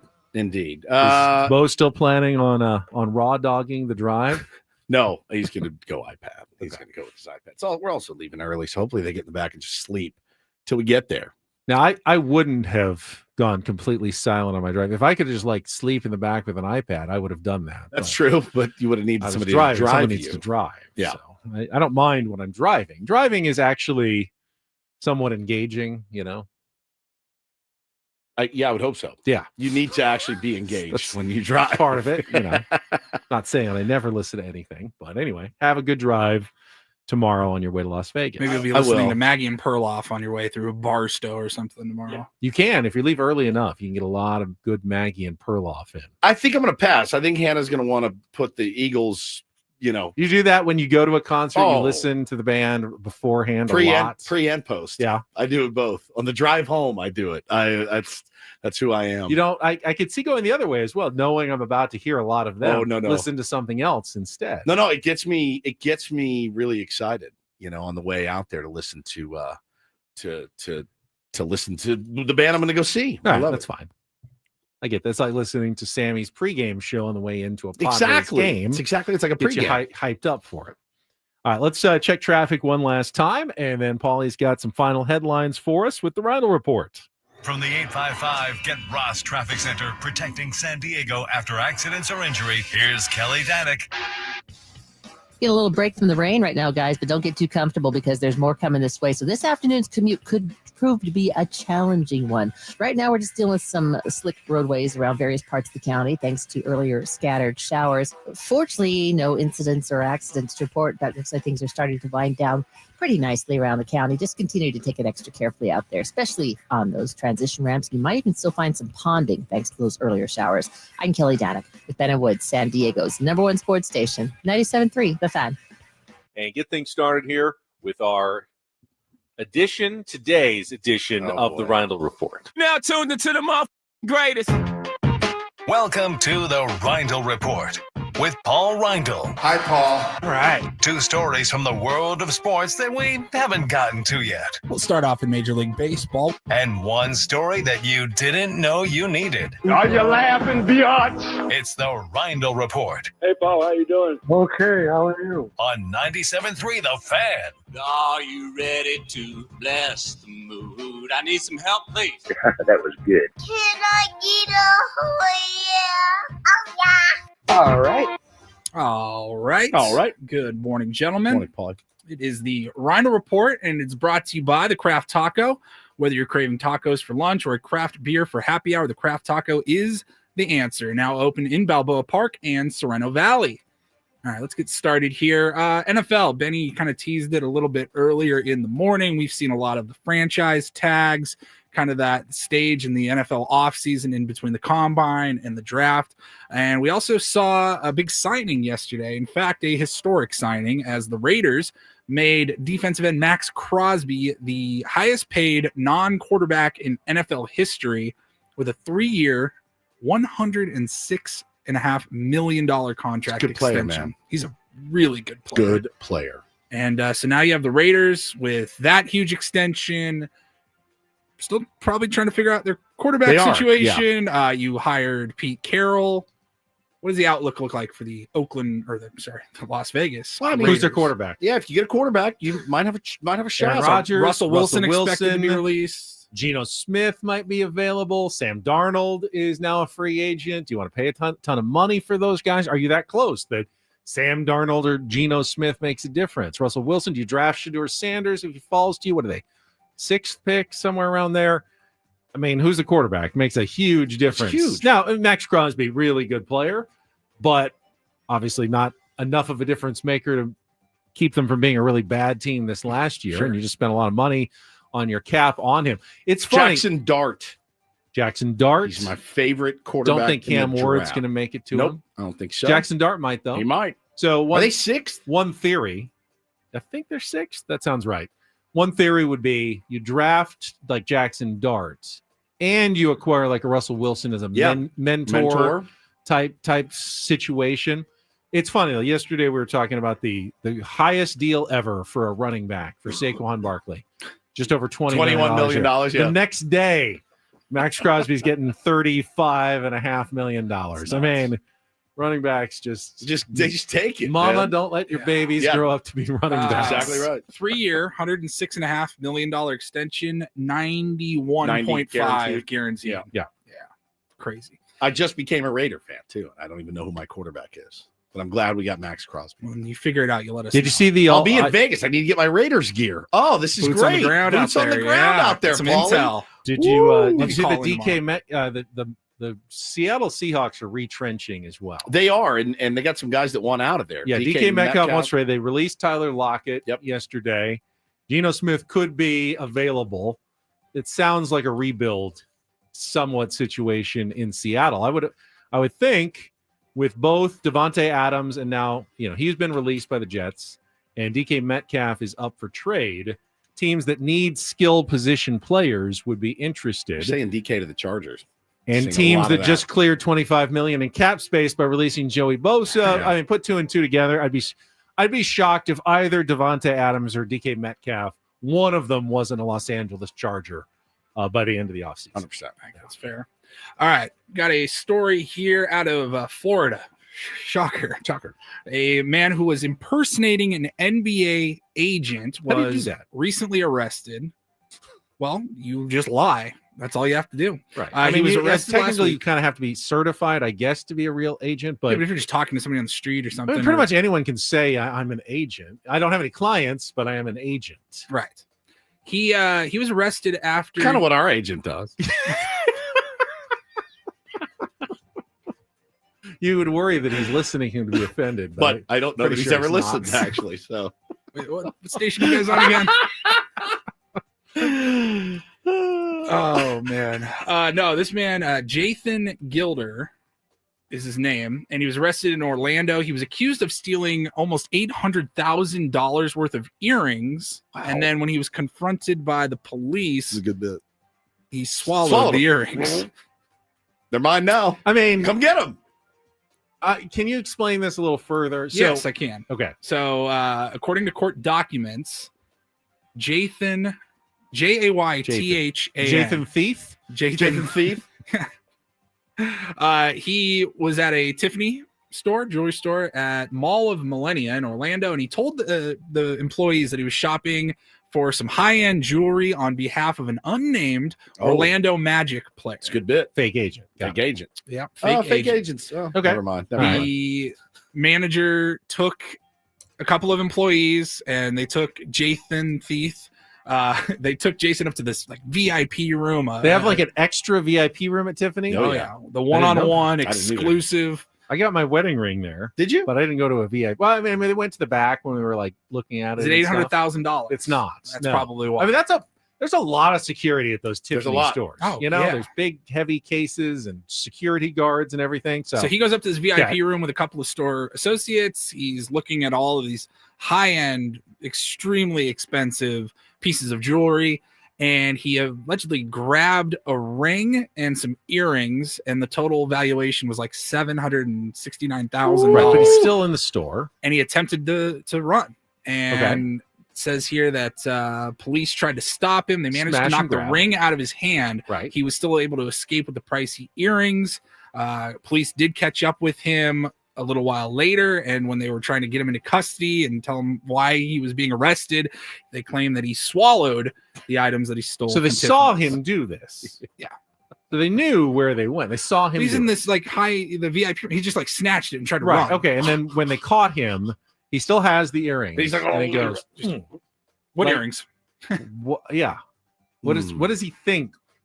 I mean, I'm sure there was not a great deal of thought that went into this. Says here, police alleged a scan at a nearby jail revealed the suspected earrings were inside his stomach. And I'm looking at an X-ray. Does he think it's with like earrings when in it. I mean, I've seen it in movies, like the police raid the door and you go flush your drugs down the toilet? That he thought, oh well, if there's no evidence, they can't charge me with a crime. But you're not destroying the evidence. It's just. But no, the scan showed the earrings were inside his stomach, and they stated that the items will need to be collected. Correct. after they are passed through his system. Whose job is that? That is a bad job. Eat your carrots. Carrot with a K. Nice. That's more of a Ben joke. I mean, so someone has to, every time he has a movement now, someone has to sift through Number it to see two with a towel. That was the one that with one of those, the seven- jewelry felts that they use. Like, all right, go ahead. It's disgusting. What a horrible job. It's not a I'd job. say he should have to do it He's going to have himself. to do it and find it and give it back. But I don't think he's that motivated to find it, because if they never find the evidence, it never came out. What do? Flushes it down the toilet. It's gone. It's like, you say you have this scan. I'm sure it doesn't look like, I'm sure there's something metallic, but can they really prove it in court that it was really the earrings if they couldn't find the earrings? Someone's going to have to do that. Who wants to buy those now? Yeah. So those are ruined. I'd be like, you know what? You're going to go to prison. Just They keep have those them. jewelry cleaners. I mean, I don't think do you have to, is there like a disclosure form? You know, like when you buy a car that's been in an accident, you have to disclose that, or your house has water damage, you have to disclose that. If your earrings were swallowed and then came out, do you have to tell that to the person who's buying half off? Get them at a discount. Hey, babe, I got you these. Well, oh my God, how did you afford these? Well, they were actually half off. It's like is that like the lab-grown diamonds as opposed to the real diamonds? They were covered in duty. No, they're not lab-grown. You can go to Best Buy, or I think other stores as well, but I know Best Buy for sure. You can get the open box price. Open box price, yep. You know, maybe it's a $600 television. The display model. One was open. Yeah. Somebody maybe even tried to install it at their home, and they said, you know what, this isn't for me. It's an open box. You can get it for half off or something. I don't think it's going to be as fun to pass those as he thinks it. I mean, for $700,000, this is a big earring. Those are. I mean, are they the kind with the pokey back? Pokey back? I would imagine, but I doubt very much they're clip-on. Very much. That could be even worse. They clip on.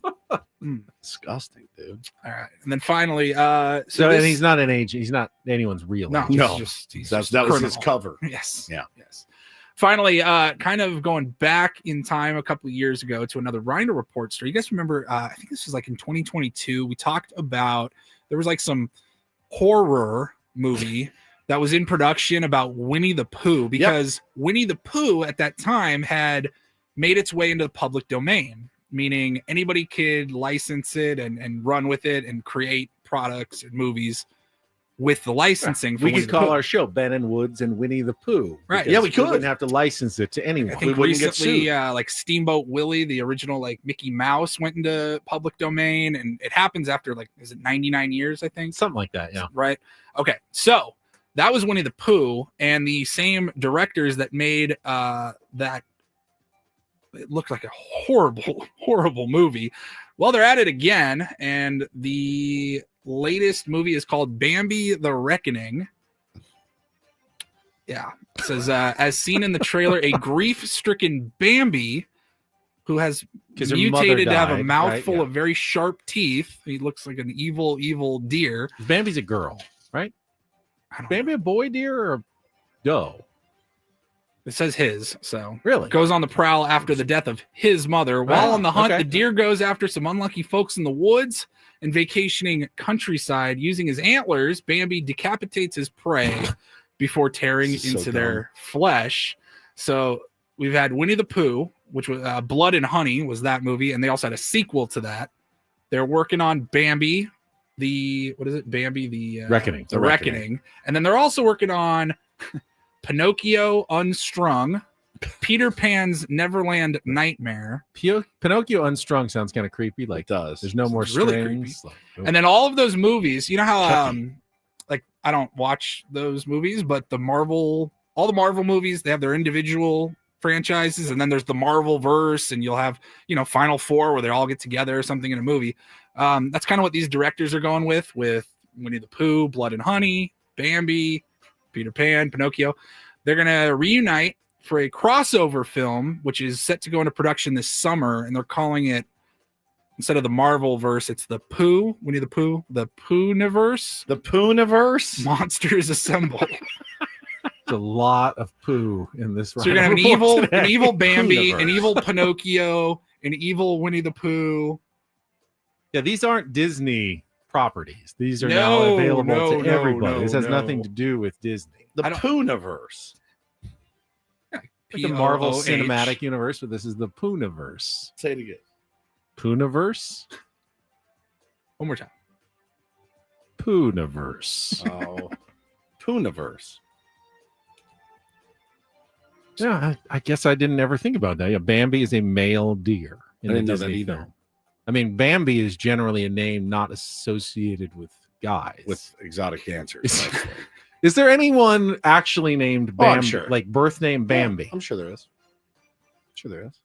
Like, I'm a ophthalmologist, like Dr. Bambi Higgins. Dr. Bambi. Yeah. Do a lot worse. I mean, you're not consigned to one profession. Just because your parents named you like, damn Bambi it. doesn't mean you have to become an exotic dancer. It's true. You can do whatever you want with your Bambi's life. in the audience right now. Right? Is there? I don't know.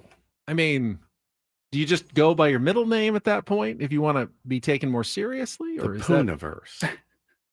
Can't stop saying it. The official tagline says here, after a mother and son get in a car wreck, they soon become hunted by Bambi, a mutated, grief-stricken deer on a deadly rampage, seeking revenge for the death of his mother. I'd rather pass those earrings than watch that. I really would. I would rather pass those earrings than watch any of the Poonaverse movies. I didn't even watch Cocaine Bear.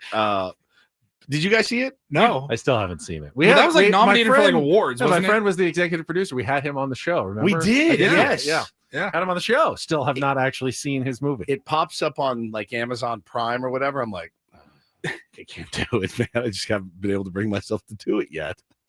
I mean, most people seem to have liked it. I tried to watch the Kieran Culkin, Jesse Eisenberg movie. The one where they go back to Poland. Poland, yeah. And I fell asleep like 3 times. He won the Academy Award for it. It sounds like an Oscar nominated. Sounds movie. like an Oscar movie, to be honest. Yeah, I tried to watch it the last 2 nights. I fell asleep. I made it about 15 minutes night 1, about 17 minutes night 2. Maybe try earlier in the day. That could just be me, but I finished that show on Netflix I told you about, Running Point. Yeah, Running with Point. Kate Hudson, the loose adaptation of like the Lakers and Jeannie Buss story. And Chet Hanks, I might be his biggest fan. He was outstanding in that show. I watched a few minutes of it. I was in the mood. It was on Tuesday. He was fantastic. He's in the really one good. little part I saw. Stole the show. Gentlemen, have a great time tomorrow without me. Wish me fun well. in Sin City. I will. Have a very good time. More like Again, Sinless City with my kids. Want to wish the best to our colleagues, Annie and Craig. We're going to have more Ben & Woods from earlier in the show coming up next in the Padres game coming up at noon here on 97.3 The Fan. Have a great rest of your Thursday, everybody. So long.